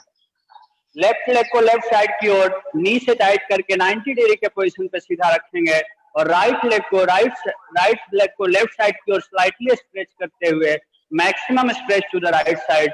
दोनों पैरों में कम से कम 3.5 फीट का डिस्टेंस बनाएंगे। दोनों पैर एक लाइन में होगा। दोनों हाथ को बिल्कुल सीधा रखेंगे, हाथ के हथेली को नीचे की ओर रखेंगे, पूरा शरीर सीधा, चेस्ट को एक्सटेंड करेंगे, हाथ को मैक्सिमम स्ट्रेच करेंगे, श्वास भरेंगे और श्वास छोड़ते हुए धीरे धीरे पूरे शरीर को सीधा रखते हुए लेफ्ट साइड की ओर झुकेंगे। लेफ्ट हैंड से लेफ्ट लेग के एंकल को पकड़ेंगे और राइट हैंड को ऊपर की ओर स्ट्रेच करेंगे। दोनों हाथ एक लाइन में होगा, पूरा शरीर शोल्डर के इक्वल में होगा, अर्थात नी के सामने होगा। पूरे शरीर को सीधा रखते हुए राइट हैंड के हथेली को देखने का प्रयास करेंगे। Breathing normal. Feel the stretch in your calf muscle, thigh muscles and spinal muscles. Breathing normal. Hold करेंगे यहीं पे। 1 2 3 4 5 6 7, 8, 9, 10। फिर धीरे धीरे श्वास भरते हुए वापस। इसी को दूसरे साइड से करेंगे। राइट लेग को राइट साइड की ओर नी से टाइट करेंगे, 90 डिग्री पे रखेंगे। ये पैर बिल्कुल 90 डिग्री पे होगा। नी को टाइट, काफ मसल्स को टाइट, थाई मसल्स को टाइट करेंगे। और लेफ्ट लेग को राइट साइड की ओर स्लाइटली स्ट्रेच करते हुए मैक्सिमम स्ट्रेच करेंगे लेफ्ट साइड की ओर। दोनों हाथ सीधा, दोनों पैरों में कम से कम 3.5 फीट का डिस्टेंस रखेंगे। दोनों हाथ सीधा, पूरा शरीर सीधा, गर्दन सीधा, श्वास भरेंगे और धीरे धीरे श्वास छोड़ते हुए राइट साइड की ओर झुकेंगे। हाथ से पैर के एंकल को पकड़ने का प्रयास, दूसरा हाथ ऊपर, दोनों हाथ एक लाइन में होगा, स्पाइन सीधा होगा, गर्दन सीधा होगा, हाथ की हथेली को देखने का प्रयास। ब्रीदिंग नॉर्मल, श्वास लेना है, छोड़ना है, होल्ड करेंगे। 1, 2, 3, 4, 5, 6, 7, 8, 9, 10। फिर धीरे धीरे श्वास भरते हुए वापस आएंगे। ब्रीदिंग का ख्याल रखेंगे। ब्रीदिंग के साथ ही आसनों का अभ्यास करने से हमारे जो ब्लड का सर्कुलेशन होता है प्रॉपर बना रहता है, ब्लड का क्लॉटिंग नहीं होता है, ब्लड में किसी भी प्रकार का ब्लॉकेज नहीं होता है। तो किसी भी आसन में ब्रीदिंग का खास ध्यान, और फाइनल पोजीशन में हमेशा ब्रीदिंग नॉर्मल रखेंगे। फाइनल पोजीशन में ब्रीदिंग को होल्ड नहीं करना है। अगला अभ्यास ध्यान से सुनेंगे। अब हम करेंगे वीरभद्रासन। वीरभद्रासन के तीन वेरिएशन होते हैं। तो हम पहला वीरभद्रासन का अभ्यास करेंगे, ध्यान से देखेंगे। वीरभद्रासन भी आपके लेग्स के मसल्स के लिए, स्पाइनल मसल्स को मजबूत बनाने के लिए, फ्लेक्सिबिलिटी को इंक्रीज करने के लिए, और डाइजेस्टिव डिसऑर्डर, जितने भी गैस, एसिडिटी, कॉन्स्टिपेशन, इनडाइजेशन से रिलेटेड प्रॉब्लम होता है, उसके लिए भी सबसे ज्यादा इफेक्टिव होता है। इनको नहीं करना है जिनको हार्ट में किसी भी प्रकार का बाईपास सर्जरी हुआ है या हार्ट में कोई प्रॉब्लम है, वो इस अभ्यास को नहीं करेंगे। अगर ब्लड प्रेशर ज्यादा है, 150, 160 के अप्रॉक्स में है, तो इस अभ्यास को नहीं करेंगे। बाकी ध्यान से सुनेंगे कैसे करना है। लेफ्ट लेग को लेफ्ट साइड की ओर नी से बैंड करके 90 डिग्री के पोजीशन पे सीधा रखेंगे। हैमस्ट्रिंग्स को जो ये हैमस्ट्रिंग्स है उसको फ्लोर के पैरेलल करेंगे और लेफ्ट लेग को 90 डिग्री के पोजीशन पे सीधा रखेंगे। राइट लेग को मैक्सिमम स्ट्रेच करते हुए, लेफ्ट साइड की ओर स्लाइटली स्ट्रेच करते हुए maximum stretch to the right side की ओर मैक्सिमम स्ट्रेच करेंगे। ये नी टाइट होगा, अंदर की ओर होगा, काफ मसल्स को टाइट करेंगे, थाई मसल्स को टाइट करेंगे। ये पैर ध्यान देंगे, ये पैर बिल्कुल बैंड और ये हैमस्ट्रिंग्स पैरेलल होगा। दोनों हाथ बिल्कुल सीधा, पूरा स्पाइन सीधा, गर्दन सीधा, हाथ बिल्कुल सीधा। एक्सपेंड योर चेस्ट को एक्सपेंड करेंगे, हाथ को मैक्सिमम स्ट्रेच करेंगे, गर्दन सीधा, पूरा शरीर सीधा। अब ध्यान देंगे, अपने गर्दन को लेफ्ट साइड की ओर टर्न करेंगे और लेफ्ट हैंड की हथेली को देखने का प्रयास करेंगे। मैक्सिमम स्ट्रेच, लेग्स को स्ट्रेच करेंगे, हाथ को स्ट्रेच करेंगे, ब्रीदिंग को नॉर्मल रखेंगे। श्वास लेना है, छोड़ना है। ये पैर उठना नहीं चाहिए, दूसरा वाला पैर भी उठना नहीं चाहिए। हाथ सीधा, गर्दन सीधा, दोनों पैर एक लाइन में होगा। ब्रीदिंग नॉर्मल, श्वास लेना है, छोड़ना है, यहीं पे होल्ड करेंगे। 1, 2, 3, 4, 5, 6, 7, 8, 9, 10। फिर धीरे धीरे श्वास भरते हुए वापस। इसी तरीके से दूसरे साइड से करेंगे। राइट लेग को नी से बैंड करेंगे, 90 डिग्री के पोजीशन पे सीधा, हैमस्ट्रिंग्स को पैरेलल करेंगे और राइट लेग को नी से बैंड करके 90 डिग्री के पोजीशन पे सीधा रखेंगे। लेफ्ट लेग को slightly stretch to the right side and maximum stretch to the left side. दोनों हाथ सीधा, गर्दन सीधा, दोनों पैर एक लाइन में होगा। स्पाइनल मूवमेंट नहीं करना है, स्पाइन बिल्कुल सीधा रखेंगे, गर्दन को सीधा रखेंगे, हाथ सीधा। अब ध्यान से सुनेंगे। Stretch your legs, stretch your hands. अब राइट हैंड के हथेली को अपने गर्दन को टर्न करेंगे और राइट हैंड के हथेली को देखेंगे। ब्रीदिंग नॉर्मल, श्वास लेना है, छोड़ना है, होल्ड करेंगे यहीं पे। 1, 2, 3, 4, 5, 6, 7, 8, 9, 10। फिर धीरे धीरे श्वास छोड़ते हुए वापस। ये था आपका वीरभद्रासन का फर्स्ट वेरिएशन। सेकेंड वेरिएशन का अभ्यास करेंगे, ध्यान से देखेंगे। लेफ्ट लेग को नी से बैंड करेंगे, 90 डिग्री के पोजीशन पे सीधा रखेंगे। राइट लेग को लेफ्ट साइड की ओर स्लाइटली स्ट्रेच करते हुए maximum stretch to the right side. अब अपने बॉडी को लेफ्ट साइड की ओर टर्न करेंगे। पूरा शरीर जो होगा वो नी के ठीक सामने होगा। हाथ को ऊपर उठाएंगे, पूरे शरीर को बिल्कुल सीधा रखते हुए। पीछे वाले पैर को उठाना नहीं है, पीछे वाला पैर मैक्सिमम स्ट्रेच होगा। हाथ बिल्कुल सीधा, पूरा शरीर सीधा, गर्दन सीधा। लिफ्ट योर शोल्डर, शोल्डर को ऊपर की ओर स्ट्रेच करेंगे, स्पाइन को मैक्सिमम स्ट्रेच करते हुए चेस्ट को एक्सपेंड करेंगे। हाथ सीधा, गर्दन सीधा। ये हैमस्ट्रिंग्स पैरेलल होगा और लेफ्ट लेग परपेंडिकुलर होगा लेफ्ट साइड। हाथ सीधा, गर्दन सीधा, ब्रीदिंग नॉर्मल। सांस लेना है, छोड़ना है, होल्ड करेंगे यहीं पे। 1 2 3 4 5 6 7 8 9 10। फिर धीरे धीरे सांस छोड़ते वापस। आप अपनी क्षमता अनुसार होल्डिंग को ज्यादा कर सकते हैं, 15 काउंट, 20 काउंट। जितना होल्ड कीजिएगा उतना ही आपको फायदा होगा। आसन हमारे बॉडी में जो कंपन होते हैं, वाइब्रेशन होते हैं, उसको शांत करने का काम करता है। बॉडी को फ्लेक्सिबल करने के लिए और स्थिर करने के लिए सबसे ज्यादा इफेक्टिव होता है। दूसरे साइड से करेंगे। राइट लेग को नी से बेंड करेंगे, 90 डिग्री के पोजीशन पे सीधा। लेफ्ट लेग को राइट साइड की ओर स्लाइटली स्ट्रेच करते हुए maximum stretch to the left side. Turn your body right side, पूरा शरीर ठीक नी के सामने और दोनों पैर एक लाइन में होना चाहिए। हाथ सीधा, गर्दन सीधा, दोनों हाथ को ऊपर, पूरे शरीर को बिल्कुल सीधा। लिफ्ट शोल्डर को ऊपर उठाएंगे, स्पाइन को सीधा रखेंगे, गर्दन को सीधा रखेंगे, सामने की ओर देखने का प्रयास। Breathing normal. श्वास लेना है, छोड़ना है, होल्ड करेंगे यहीं पे। 1 2 3 4 5 6 7 8 9 10 11। फिर धीरे धीरे श्वास छोड़ते हुए वापस। ये हो गया आपका वीरभद्रासन का दूसरा वेरिएशन। यह आपके बॉडी में हीट जनरेट करता है, इसलिए फैट को रिड्यूस करने के लिए भी, जिनको ओबेसिटी का प्रॉब्लम होता है, जिनको फैट का प्रॉब्लम होता है, उनके लिए भी यह अभ्यास सबसे ज्यादा इफेक्टिव होता है। अगला अभ्यास पार्श्वकोणासन। पार्श्वकोणासन को कैसे करेंगे एक बार ध्यान से देखेंगे। लेफ्ट लेग को लेफ्ट साइड की ओर नी से बेंड करके 90 डिग्री के पोजीशन पे सीधा रखेंगे। राइट लेग को लेफ्ट साइड की ओर स्लाइटली स्ट्रेच करते हुए maximum stretch to the right side. अब दोनों पैरों में 4 से 4.5 फीट का डिस्टेंस बनाएंगे। दोनों पैर एक लाइन एक डायरेक्शन में सीधा रखेंगे। दोनों हाथ बिल्कुल सीधा, हाथ की हथेली को नीचे की ओर, चेस्ट को एक्सपेंड करेंगे, शोल्डर को मैक्सिमम स्ट्रेच करेंगे, स्पाइन बिल्कुल सीधा रखेंगे, गर्दन सीधा। Hamstrings parallel to the floor and left leg perpendicular to the left side. हाथ सीधा, गर्दन सीधा। अब ध्यान से सुनेंगे। श्वास भरेंगे और श्वास छोड़ते हुए धीरे धीरे लेफ्ट साइड की ओर झुकेंगे। लेफ्ट हैंड की हथेली को लेफ्ट लेग के टोच के बगल में सीधा रखेंगे और राइट हैंड को ऊपर उठाएंगे।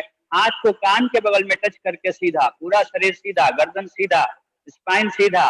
Feel the stretch in your spine, in your calf muscles, in your thigh muscles. Breathing normal. श्वास लेना है, छोड़ना है, होल्ड करेंगे।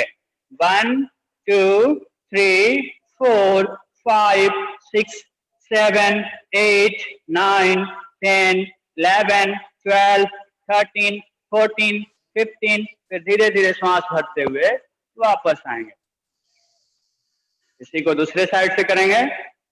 राइट लेग को राइट साइड की ओर नी से बेंड करेंगे, 90 डिग्री के पोजीशन पे सीधा।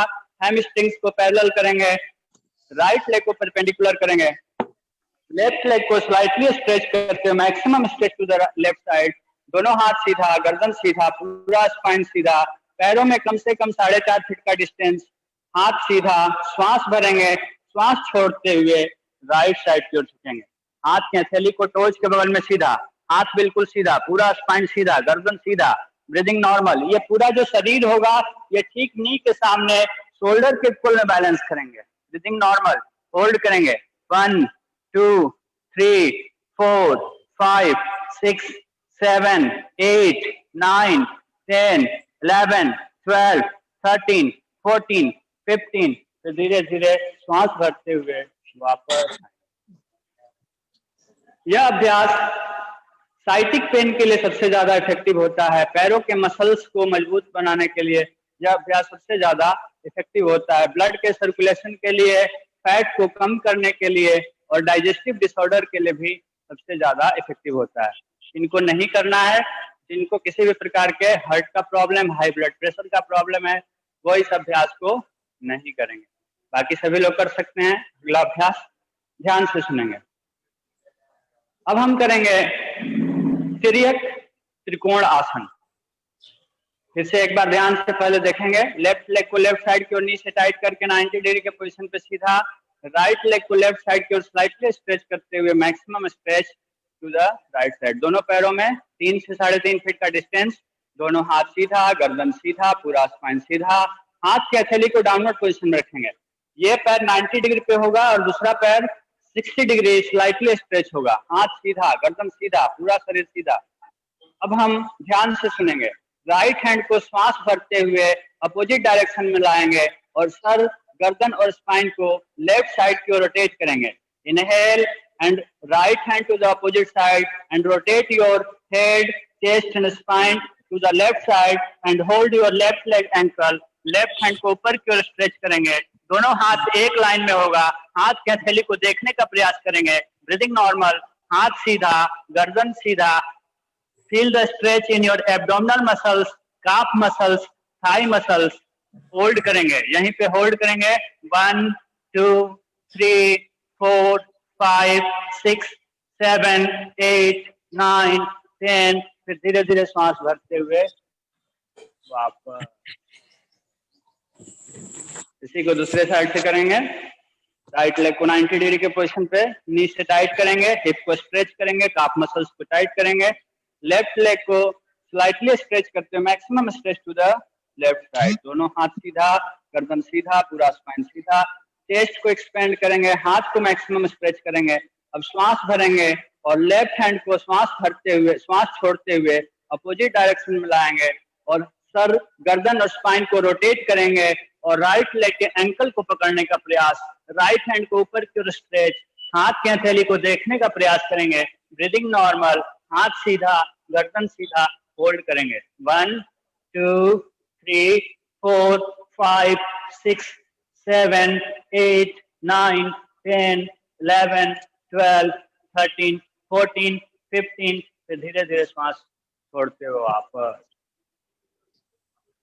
यह हो गया आपका तिर्यक त्रिकोण आसन। अगला अभ्यास अब हम करेंगे हस्तोत्तान आसन। ध्यान से सुनेंगे कैसे करना है। हस्तोत्तान आसन आपके फैट को रिड्यूस करने के लिए, एब्डोमिनल मसल्स को टोन करने के लिए, ब्लड के सर्कुलेशन के लिए, थायराइड ग्लैंड को एक्टिवेट करने के लिए सबसे ज्यादा इफेक्टिव होता है। पूरे शरीर के स्ट्रेचिंग के लिए, मस्कुलर पेन को रिलीफ करने के लिए भी यह अभ्यास सबसे ज्यादा इफेक्टिव होता है। किनको नहीं करना है, जिनको हर्निया का प्रॉब्लम है, वो इस अभ्यास को नहीं करेंगे। वर्टिगो से रिलेटेड प्रॉब्लम में भी इस अभ्यास को नहीं करेंगे। अगर हाई ब्लड प्रेशर का प्रॉब्लम ज्यादा है या फिर अगर हार्ट का प्रॉब्लम है तो इस अभ्यास को नहीं करेंगे। बाकी सभी लोग कर सकते हैं। ध्यान से देखेंगे कैसे करना है। पैरों में हल्का सा डिस्टेंस, नी को टाइट करेंगे, काफ मसल्स को स्ट्रेच करेंगे, थाई मसल्स को स्ट्रेच करेंगे। पैरों में हल्का सा डिस्टेंस, ज्यादा डिस्टेंस नहीं बनाएंगे। दोनों हाथ को ऊपर उठाएंगे, शोल्डर को ऊपर की ओर स्ट्रेच करेंगे, हाथ को ऊपर की ओर स्ट्रेच करेंगे, पूरे स्पाइन को सीधा रखते हुए, गर्दन सीधा, हाथ सीधा। दोनों हाथ के बीच में अपने सर, गर्दन को बिल्कुल सीधा रखेंगे, स्पाइन सीधा, गर्दन सीधा। अब ध्यान से सुनेंगे। श्वास भरते हुए, बिना श्वास भरते हुए पीछे नहीं जाएंगे और अपनी क्षमता अनुसार जितना हो सकता है पूरे शरीर को बैकवर्ड बेंड करेंगे, बिना पैर को मोड़े हुए। पैर को मोड़ना नहीं है, पैर को बिल्कुल सीधा रखना है। श्वास भरते हुए धीरे धीरे सर, गर्दन और स्पाइन को 1 2 3 4 5 6 7 8 9 10। फिर धीरे धीरे श्वास छोड़ते हुए वापस। ये आपका हस्तोत्तान आसन। ये शोल्डर ज्वाइंट के लिए सबसे ज्यादा इफेक्टिव, एब्डोमिनल मसल्स के लिए, फैट को रिड्यूस करने के लिए और पूरे शरीर के स्ट्रेचिंग के लिए भी सबसे ज्यादा इफेक्टिव होता है। अब इसी का हम काउंटर पोज करेंगे, पाद हस्तासन। दोनों पैर एक साथ सीधा, गर्दन सीधा, knee tight, stretch, legs together. दोनों पैर बिल्कुल सीधा होगा, हाथ सीधा, गर्दन सीधा। चेस्ट को एक्सपेंड करेंगे, हाथ को ऊपर उठाएंगे, पूरा स्पाइन को सीधा रखेंगे। अब ध्यान से सुनेंगे। जिनको स्लिप डिस्क का प्रॉब्लम है या फिर साइटिका का प्रॉब्लम ज्यादा है, वो ज्यादा आगे नहीं झुकेंगे। बाकी आप अपनी क्षमता अनुसार जितना हो सकता है आगे की ओर झुकने का प्रयास करेंगे। ध्यान से देखेंगे। श्वास भरेंगे पूरा शरीर सीधा, गर्दन सीधा।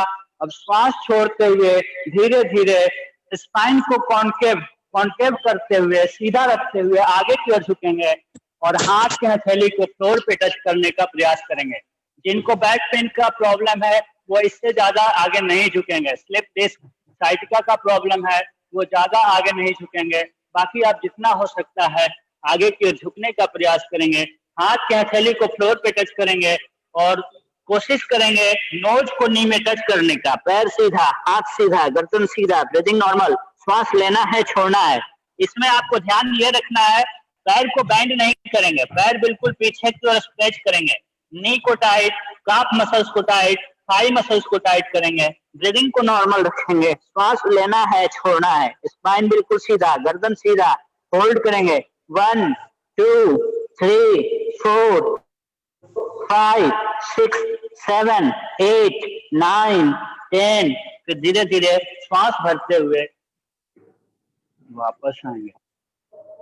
यह बहुत ही अच्छा अभ्यास, यह आसन होता है पादहस्तासन, जो कि आपके एब्डोमिनल मसल्स के लिए सबसे ज्यादा इफेक्टिव होता है। जिनको पेट में किसी भी प्रकार का प्रॉब्लम है उनके लिए यह अभ्यास अच्छा है। यह आपके गैस, एसिडिटी, कॉन्स्टिपेशन, इंडाइजेशन, पेट के फैट को कम करता है। हार्मोन से रिलेटेड प्रॉब्लम के लिए अच्छा अभ्यास होता है। लेथार्जी, वीकनेस, डलनेस, जिनको हमेशा सुस्ती बना रहता है, वीकनेस का प्रॉब्लम होता है, उनके लिए भी यह अभ्यास सबसे ज्यादा इफेक्टिव होता है। यह आपके बॉडी को रिचार्ज करता है, एक्टिव करता है, एनर्जेटिक करता है। यह अभ्यास पादहस्तासन। ध्यान देंगे स्लिप डिस्क, साइटिक पेन और सीवियर बैक पेन में ज्यादा आगे नहीं झुकेंगे। ये हो गया आपके कुछ खड़े होके करने वाले आसनों का अभ्यास। अब हम सीधे बैठ जाएंगे और कुछ बैठ के करने वाले आसनों का अभ्यास करेंगे। पहले आराम से सीधे बैठ जाएंगे, दोनों पैर एक साथ सीधा, गर्दन सीधा, नी टाइट, हिप स्ट्रेच। अब ध्यान से सुनेंगे, पहले ध्यान से सुनेंगे उसके बाद करेंगे। टोज को टाइट करेंगे, नी को टाइट करेंगे, हिप को स्ट्रेच करेंगे, स्पाइन को बिल्कुल सीधा रखेंगे, दोनों हाथ को शरीर के बगल में सीधा। अब हम करेंगे पश्चिमोत्तानासन। पश्चिमोत्तानासन फैट को कम करने के लिए सबसे ज्यादा इफेक्टिव होता है। किसी भी प्रकार के हार्मोनल इम्बैलेंस, रिप्रोडक्टिव डिसऑर्डर के लिए सबसे ज्यादा इफेक्टिव होता है। जिनको किसी भी प्रकार के रिप्रोडक्टिव सिस्टम से रिलेटेड प्रॉब्लम होता है, डाइजेशन से रिलेटेड प्रॉब्लम होता है, उनके लिए यह अभ्यास सबसे ज्यादा इफेक्टिव होता है। कैसे करेंगे ध्यान से सुनेंगे। दोनों हाथ को ऊपर उठाएंगे, पूरा स्पाइन सीधा, गर्दन सीधा, हाथ सीधा।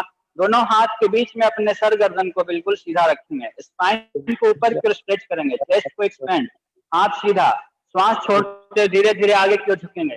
हाथ के उंगली से पैर के अंगूठे को पकड़ने का प्रयास करेंगे। जितना संभव हो सकता है आगे की ओर झुकेंगे। जिनको स्लिप डिस्क, साइटिक पेन का प्रॉब्लम है वो ज्यादा आगे नहीं झुकेंगे। बाकी आप अपनी क्षमता अनुसार जितना हो सकता है आगे की ओर झुकने का प्रयास। हार्ट से रिलेटेड प्रॉब्लम में भी इस अभ्यास को नहीं करेंगे। जिनको ब्लड प्रेशर ज्यादा है वो भी इस अभ्यास को नहीं करेंगे। बाकी आप जितना संभव हो सकता है आगे की ओर झुकने का प्रयास करेंगे। ब्रीदिंग नॉर्मल, होल्ड करेंगे। अब नोज को नी में टच करने का प्रयास। यहीं पे दोनों हाथ के एल्बो को फ्लोर पे टच करेंगे। ब्रीदिंग को नॉर्मल रखेंगे। श्वास लेना है, छोड़ना है। होल्ड करेंगे 1 2 3 4 5 6 7 8 9 10 11 12 13 14 15। धीरे धीरे श्वास भरते हुए वापस आएंगे। ये पश्चिमोत्तानासन फैट के लिए सबसे ज्यादा effective, gas, acidity, constipation, IBS से रिलेटेड प्रॉब्लम के लिए, रिप्रोडक्टिव सिस्टम से रिलेटेड प्रॉब्लम के लिए, लीवर, किडनी, पेनक्रियाज को एक्टिव करता है, बैलेंस करता है। तो इस तरीके से यह अभ्यास सबसे ज्यादा इफेक्टिव होता है। अब हम करेंगे जानु शीर्षासन। ध्यान से सुनेंगे कैसे करना है। दोनों पैर एक साथ सीधा, पूरा स्पाइन सीधा, गर्दन सीधा। लेफ्ट लेग को सीधा रखेंगे, राइट लेग को नी से बेंड करेंगे। पैर के हिल को पेरिनियम के पास रखेंगे और टोज को लेफ्ट लेग के थाई के बगल में सीधा। पूरा शरीर सीधा, गर्दन सीधा। दोनों हाथ को ऊपर उठाएंगे। Lift your shoulder, expand your chest. हाथ सीधा, गर्दन सीधा। इनको नहीं करना है जिनको किसी भी प्रकार के स्लिप डिस्क, साइटिक पेन से रिलेटेड प्रॉब्लम है वो इस अभ्यास को नहीं करेंगे। बाकी लोग कर सकते हैं। हाथ सीधा, गर्दन सीधा, श्वास भरेंगे, श्वास छोड़ते हुए धीरे धीरे आगे की ओर झुकेंगे और दोनों हाथ की अंगुली से पैर के टोज को पकड़ने का प्रयास करेंगे। हाथ को इंटरलॉक कर सकते हैं, हाथ सीधा, नोज को नी में टच करने का प्रयास करेंगे, दोनों हाथ के एल्बो को फ्लोर पे टच करने का प्रयास करेंगे। ब्रीदिंग नॉर्मल, पैर को उठाना नहीं है। Tight your toes, tight your calf muscles, tight your thigh muscles. Breathing normal, श्वास लेना है, छोड़ना है, होल्ड करेंगे। 1 2 3 4 5 6 7 8 9 10। तो धीरे धीरे श्वास भरते हुए वापस। जिस प्रकार से जा रहे हैं उसी प्रकार से आपको उसी कंडीशन में वापस आएंगे। दूसरे साइड से करेंगे। राइट लेग को सीधा रखेंगे, लेफ्ट लेग को नी से बेंड करेंगे, पैर के हिल को पेरिनियम के पास, टोज को राइट लेग के थाई के बगल में सीधा, दोनों हाथ ऊपर, पूरा शरीर सीधा, पूरे शरीर को सीधा रखते हुए जो नोज है उसको ठीक नी के बिल्कुल सामने रखेंगे, नोज के आगे पीछे नहीं ले, नोज को ठीक नी के सामने, हाथ सीधा, गर्दन सीधा, पूरा शरीर सीधा, श्वास भरेंगे, श्वास छोड़ते हुए पूरे शरीर को। ये वाला पैर उठना नहीं चाहिए, शुरुआत में दिक्कत होगा लेकिन धीरे धीरे प्रैक्टिस करेंगे तो ये पैर जो होगा वो फ्लोर पे टच होना चाहिए। हाथ सीधा, गर्दन सीधा, श्वास छोड़ते हुए धीरे धीरे आगे की ओर झुकेंगे और दोनों हाथ के सीधा रखते हुए ब्रीदिंग नॉर्मल, होल्ड करेंगे, पैर सीधा, गर्दन सीधा, ब्रीदिंग नॉर्मल। 1 2, जितना हो सकता है स्पाइन को आगे की ओर स्ट्रेच करेंगे। 3 4 5 6 7 8 9 10। रिलैक्स, धीरे धीरे श्वास करते वापस। अगला अभ्यास ध्यान से सुनेंगे। Ushtrasana, camel pose. अर्ध कैमल पोज का पहले अभ्यास करेंगे। दोनों पैरों पे नी पे खड़े हो जाएंगे, पैर को पीछे की ओर फ्लैट करके सीधा रखेंगे, दोनों हाथ को शरीर के बगल में सीधा, पैर सीधा, गर्दन सीधा। ध्यान से सुनेंगे। दोनों हाथ की हथेली को कमर पे ले जाएंगे, दोनों हाथ की हथेली को हिप के ऊपर रखेंगे, चेस्ट को एक्सपेंड करेंगे, शोल्डर को स्ट्रेच करेंगे, पूरे शरीर को बिल्कुल सीधा रखते हुए। जिनको हर्निया का प्रॉब्लम है वो इस अभ्यास को नहीं करेंगे, बाकी ध्यान से कर सकते हैं। पहले ध्यान से सुनेंगे। श्वास भरते हुए सर, गर्दन और स्पाइन को अपनी क्षमता अनुसार बैकवर्ड बेंड करेंगे, हिप को आगे की ओर स्ट्रेच करेंगे, लेग्स को आगे की ओर स्ट्रेच करेंगे और सर, गर्दन और स्पाइन को पीछे की ओर ले जाएंगे। ब्रीदिंग नॉर्मल, श्वास लेना है, छोड़ना है, यहीं पे होल्ड करेंगे। हिप को आगे की ओर स्ट्रेच, सर, गर्दन और स्पाइन को पीछे की ओर स्ट्रेच। Breathing normal. 1 2 3 4 5 6 7 8 9 10। फिर धीरे धीरे श्वास भरते हुए वापस, श्वास छोड़ते हुए वापस। इसके बाद हम शशांक आसन। जब भी आप कोई भी फॉरवर्ड बेंडिंग का अभ्यास करते हैं तो उसको एक काउंटर पोज बैकवर्ड बेंडिंग का अभ्यास जरूरी होता है, क्योंकि जब हम फॉरवर्ड बेंडिंग में होते हैं तो ब्लड का सर्कुलेशन जो होता है वो आगे की ओर होता है, तो उसको बैलेंस करने के लिए बैकवर्ड बेंडिंग करना जरूरी होता है। और जब बैकवर्ड बेंडिंग के अभ्यास में होते हैं तो फॉरवर्ड बेंडिंग का अभ्यास जरूरी होता है। दोनों हाथ सीधा, पूरा शरीर सीधा, गर्दन सीधा, श्वास भरेंगे, श्वास छोड़ते हुए धीरे धीरे पूरे शरीर को सीधा रखते हुए आगे की ओर झुकेंगे, हाथ की हथेली को फ्लोर पे टच करेंगे, माथे को फ्लोर पे टच करेंगे, पूरे शरीर को पैरों पे रखेंगे। ब्रीदिंग नॉर्मल, श्वास लेना है, छोड़ना है। शशांक आसन बहुत ही अच्छा अभ्यास होता है, यहीं पे होल्ड करेंगे। 1 2 3 4 5 6 7 8 9 10। फिर धीरे धीरे श्वास भरते हुए वापस। शशांक आसन रिलैक्सेशन के लिए सबसे ज्यादा इफेक्टिव होता है, ब्लड के सर्कुलेशन के लिए। इससे आपका पूरा शरीर रिलैक्स होता है, बैलेंस होता है। अब हम शवासन में लेट जाएंगे, ध्यान से सुनेंगे। पैरों में हल्का सा डिस्टेंस बनाएंगे, दोनों हाथ को शरीर से थोड़ा सा दूरी बना के रखेंगे, पूरा शरीर को शांत करेंगे, मन को शांत करेंगे, पूरे शरीर को ढीला छोड़ देंगे, शरीर में किसी भी प्रकार के तनाव को नहीं लाएंगे, पूरा शरीर रिलैक्स, शांत, मन शांत। Loose your muscles, relax your muscles, relief your pain, don't divert your mind. अपने मन को डाइवर्ट नहीं करेंगे, आज के आसनों के अभ्यास से जो ऊर्जा आपने प्राप्त किए हैं उसको ध्यान से देखेंगे, शरीर में हो रहे परिवर्तन को महसूस करेंगे, पूरे शरीर को ढीला छोड़ देंगे, शांत करेंगे। आपका पूरा शरीर धीरे धीरे शांत हो रहा है। शरीर के हर मांसपेशियों को ध्यान से देखेंगे, मांसपेशियों में हो रहे बदलाव को महसूस करेंगे, उस परिवर्तन को ध्यान से देखेंगे जो अभी आपने आसनों के अभ्यास के द्वारा प्राप्त किए हैं। दोनों पैरों को ढीला छोड़ देंगे, दोनों हाथों को ढीला छोड़ देंगे, बैक के मसल्स को ढीला छोड़ेंगे, एब्डोमिनल मसल्स को ढीला छोड़ देंगे, चेस्ट मसल्स को ढीला छोड़ देंगे, गर्दन के मसल्स को ढीला छोड़ेंगे, गले के मसल्स को ढीला छोड़ देंगे, फेशियल मसल्स को ढीला छोड़ देंगे। पूरे शरीर में हो रहे इस बदलाव को ध्यान से देखेंगे। आपका पूरा शरीर शांत, मन शांत, शरीर में उस वाइब्रेशन को महसूस करेंगे, उस ऊर्जा को महसूस करेंगे। मन में इमेजिन करेंगे, आई एम कंप्लीटली हेल्दी, मैं पूर्णतः स्वस्थ हो रहा हूं।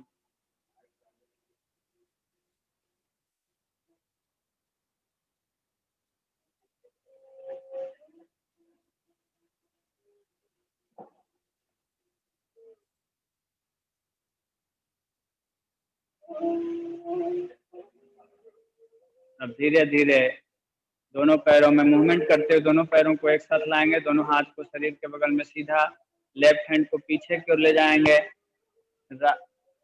राइट हैंड को पीछे की ओर ले जाएंगे। अब राइट लेग को नी से बेंड करते हुए लेफ्ट साइड की ओर टर्न होंगे और सीधे बैठ जाएंगे।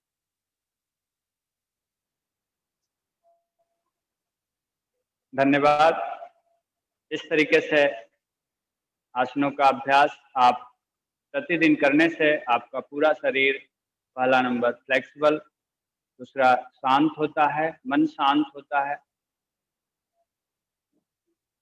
बहुत बहुत धन्यवाद गौतम पांडे जी। मेरी आवाज धन्यवाद सर। हाँ हाँ आ रही है। मैं Ratanveer nature care hospital Kutch Gujarat से जुड़े श्री गौतम पांडे जी को साधुवाद दूंगा, धन्यवाद दूंगा कि आप उतनी दूर से ऑनलाइन व्यस्तता के साथ होने के बावजूद हम लोगों के बीच में आए। और मैं इस हॉस्पिटल के सीनियर डॉक्टर रांगे राघव मिश्र जी को भी थैंक्स बोलूंगा। उन्होंने हम लोगों के लिए योगाचार्य को उपलब्ध कराया। अब मैं आगे के कार्यक्रम को गति देने के लिए आपको भी बहुत बहुत धन्यवाद, जो कि आप हम लोगों के सेशन को आपने अच्छे से तन्मयता पूर्वक ध्यान से करने और सुनने का अभ्यास किया। तो आपको भी बहुत बहुत धन्यवाद हमारे सेंटर की ओर से।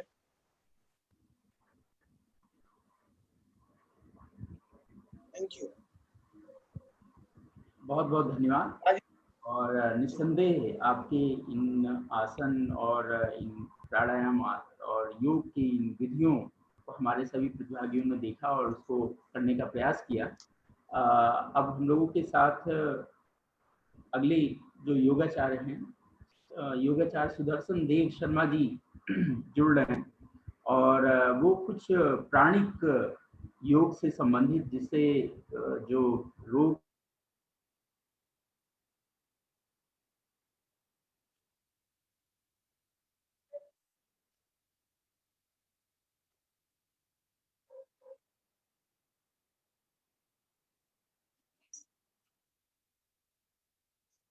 राजू सर, आपकी आवाज नहीं आ रही है।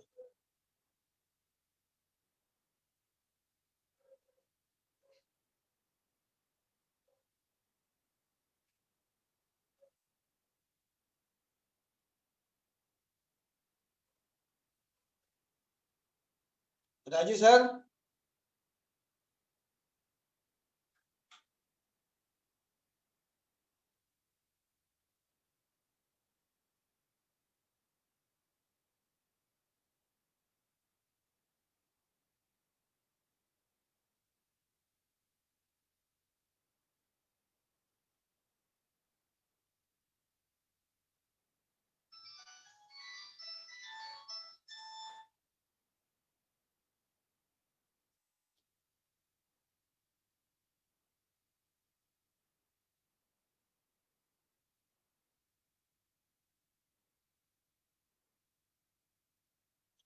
कुछ कनेक्टिविटी का इशू, क्योंकि ऑनलाइन कुछ कनेक्टिविटी की प्रॉब्लम्स आती हैं और मौसम भी आज बहुत अच्छा है।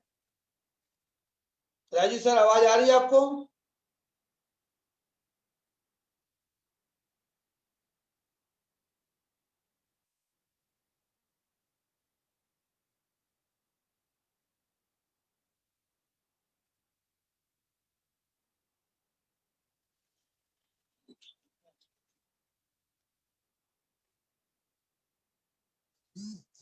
नहीं, हम भी नहीं जुड़े हम तो जुड़े हुए हैं।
Hello,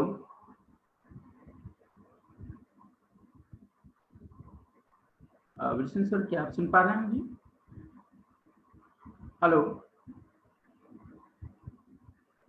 hello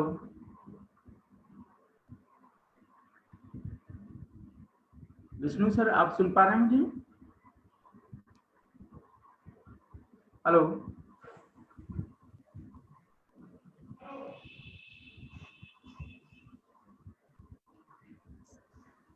sir. हेलो, हाँ जी, हाँ, वो नेटवर्क इशू होने की वजह से वो कनेक्ट नहीं हो पा रहे हैं योगाचार्य सुदर्शन जी। अब कार्यक्रम को आप आगे बढ़ाएं। जी, मैं क्या वो कनेक्ट हो सकते हैं थोड़ी देर में? कोशिश कर रहा हूँ, मैं बात कर रहा हूँ, आप आगे बात बढ़ाएं तो मैं उनसे बात करता हूँ। ठीक। आज इंटरनेशनल योग डे पर हम लोगों ने अभी तक योग दर्शन पर एक व्याख्यान सुना, जिसमें डॉक्टर उमा सिंह ने अपने व्याख्यान दिया और जो हम लोगों के जीवन में बहुत ही उपयोगी है। और उसके उपरांत हम लोगों ने श्री गौतम पांडे जी के द्वारा योगाभ्यास किया, क्योंकि टाइम का भी थोड़ा सा मैनेजमेंट रहता है, तो कुछ स्टेप योग के, क्योंकि उन्होंने स्टैंडिंग का कराया और बैठने के बाद सिटिंग का कराया और शवासन में गए। आसन का मेन उद्देश्य होता है आपके श्वास पर कंट्रोल करना। आपके सांस का आना और जाना, आप उसके हिसाब से अगर योगाभ्यास नहीं करेंगे तो शायद आप उसमें परेशान हो जाएंगे। हम लोग इस बात को कहेंगे कि योगाचार्यों के साथ शायद ये अन्याय है कि ज्यादातर लोग फिजिकल एजुकेशनिस्ट को योगाचार्य समझ बैठते हैं और उनको ही योग से जोड़ देते हैं, परंतु वो एक बिल्कुल ही अलग विधा है। योग की एक अलग विधा है और वो योगाचार्य वही है जो धीमे धीमे योग अभ्यास के माध्यम से डॉक्टर उमा मैडम के जो रास्ते हैं, यानी कि ध्यान की तरफ बढ़ते हुए मुक्ति की तरफ बढ़े। मैंने अपने ओपनिंग भाषण में कहा था कि जब मैंने बोला कि भाई आपको ब्रह्मांड से जुड़ना है, ब्रह्मांड का मतलब ये नहीं है कि आपको कोई मोक्ष की प्राप्ति का मार्ग दिखाया जा रहा है। पतंजलि जी के बारे में मैं कल पढ़ रहा था, तो उनकी किताब को, जो उनके सूत्र हैं, उसे कहा जाता है कि बहुत रूखा सूत्र है, बहुत रूखी किताब है, पढ़ने का भी मन नहीं करेगा किसी को, पर वो बहुत ही अलग किस्म की किताब है। उस सूत्र को अगर आप पढ़ेंगे, जीवन में उतारेंगे, तो जरूर आप योग के माध्यम से, दर्शन के माध्यम से स्वयं को उन सारी चीजों से विमुक्त कर पाएंगे, मुक्त कर पाएंगे, जिनके कारण हमें कष्ट प्राप्त होता है, दुख प्राप्त होता है। मैं देख रहा हूं आप बहुत छोटी सी बात करके अगर वो कनेक्ट हो जाते हैं हमारे सुदर्शन जी तो ठीक है, नहीं तो हम लोग उसको वाइंड अप करेंगे प्रोग्राम को, क्योंकि आप सभी को और भी कार्यक्रमों में जाना होगा। आपने देखा कि एक बड़ा एक्टर जिसके पास सब कुछ था लेकिन उसने आत्महत्या कर ली। क्यों? अटैचमेंट। अगर आपकी आसक्ति है किसी चीज के साथ, बहुत सारे फैक्टर होंगे, उस पर चर्चा हम नहीं कर सकते, पर हम ये सोचेंगे कि ऐसा क्यों हुआ, हमें दुख क्यों होता है। हमारा पुत्र हमारे साथ गलत व्यवहार कर दे तो हम क्यों दुखी होते हैं, हमारा पुत्र सफल ना हो या पुत्री सफल ना हो, फेल हो जाए तो हम दुखी क्यों होते हैं, क्योंकि हम अटैच हैं। पड़ोसी के बच्चे के फेल होने से हम दुखी नहीं होते, पर जिस दिन पड़ोसी के बच्चे के भी फेल होने से हम दुखी होने लगेंगे, उस समय मैं मानूंगा कि हम अध्यात्म की तरफ बढ़ेंगे। हम सभी को कोशिश करनी चाहिए कि हम पूरे समाज को, पूरे ब्रह्मांड को अपना समझें। यूनिवर्सल ट्रुथ यही है कि आज सारी विश्व की चीजें भारत में उपलब्ध है, भारत की चीजें बाहर उपलब्ध है। तो जितने लोग हैं हम उनसे जुड़ें, प्रयास करें स्वयं को उनसे जोड़ने का। और मैं राजीव जी से एक बार फिर कनेक्ट होऊंगा, अगर हमारे योगाचार्य श्री सुदर्शन जी कनेक्ट हो गए हैं। सर वो कनेक्ट नहीं हो पा रहे हैं, उनको कहीं और शेड्यूल लगा हुआ था। ठीक है सर, कोई बात नहीं सर। मैं अब इस वेबिनार के हमारे ऑर्गेनाइजिंग सेक्रेटरी श्री राजीव जी से निवेदन करेंगे कि वो आकर हम धन्यवाद ज्ञापित करें। श्री राजीव यादव जी।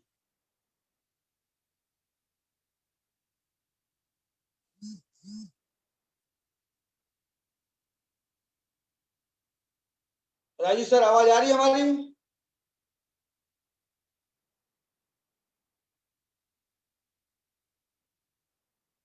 राजीव सर,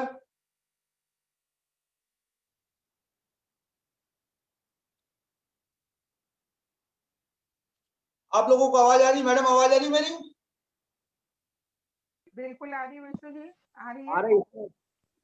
अच्छा अच्छा, श्री राजीव जी।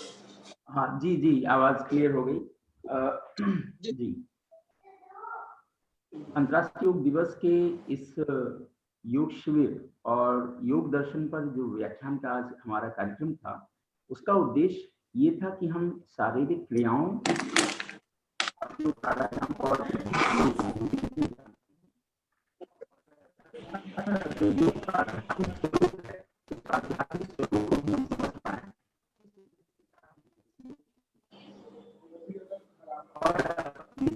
हम इसमें सफल हुए, हमने प्रयास किया और सफल हुए।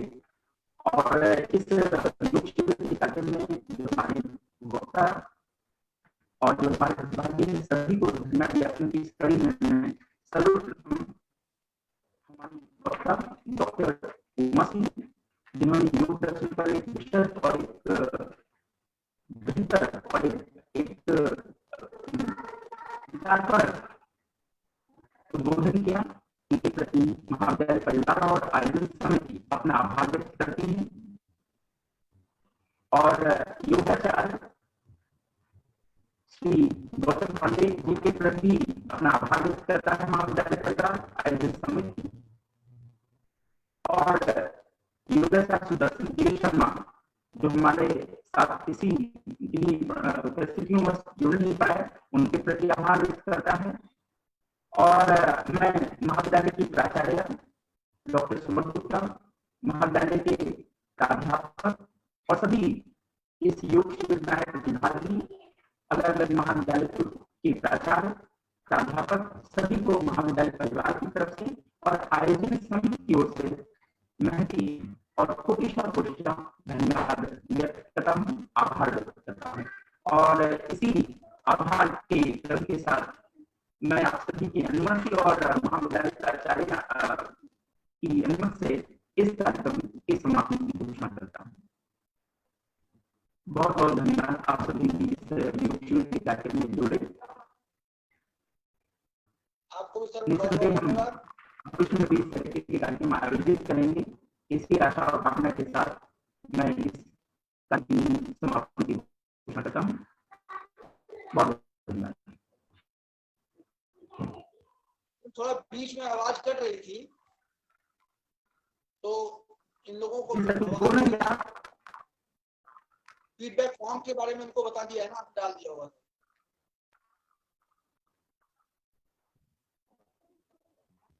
Thank you sir.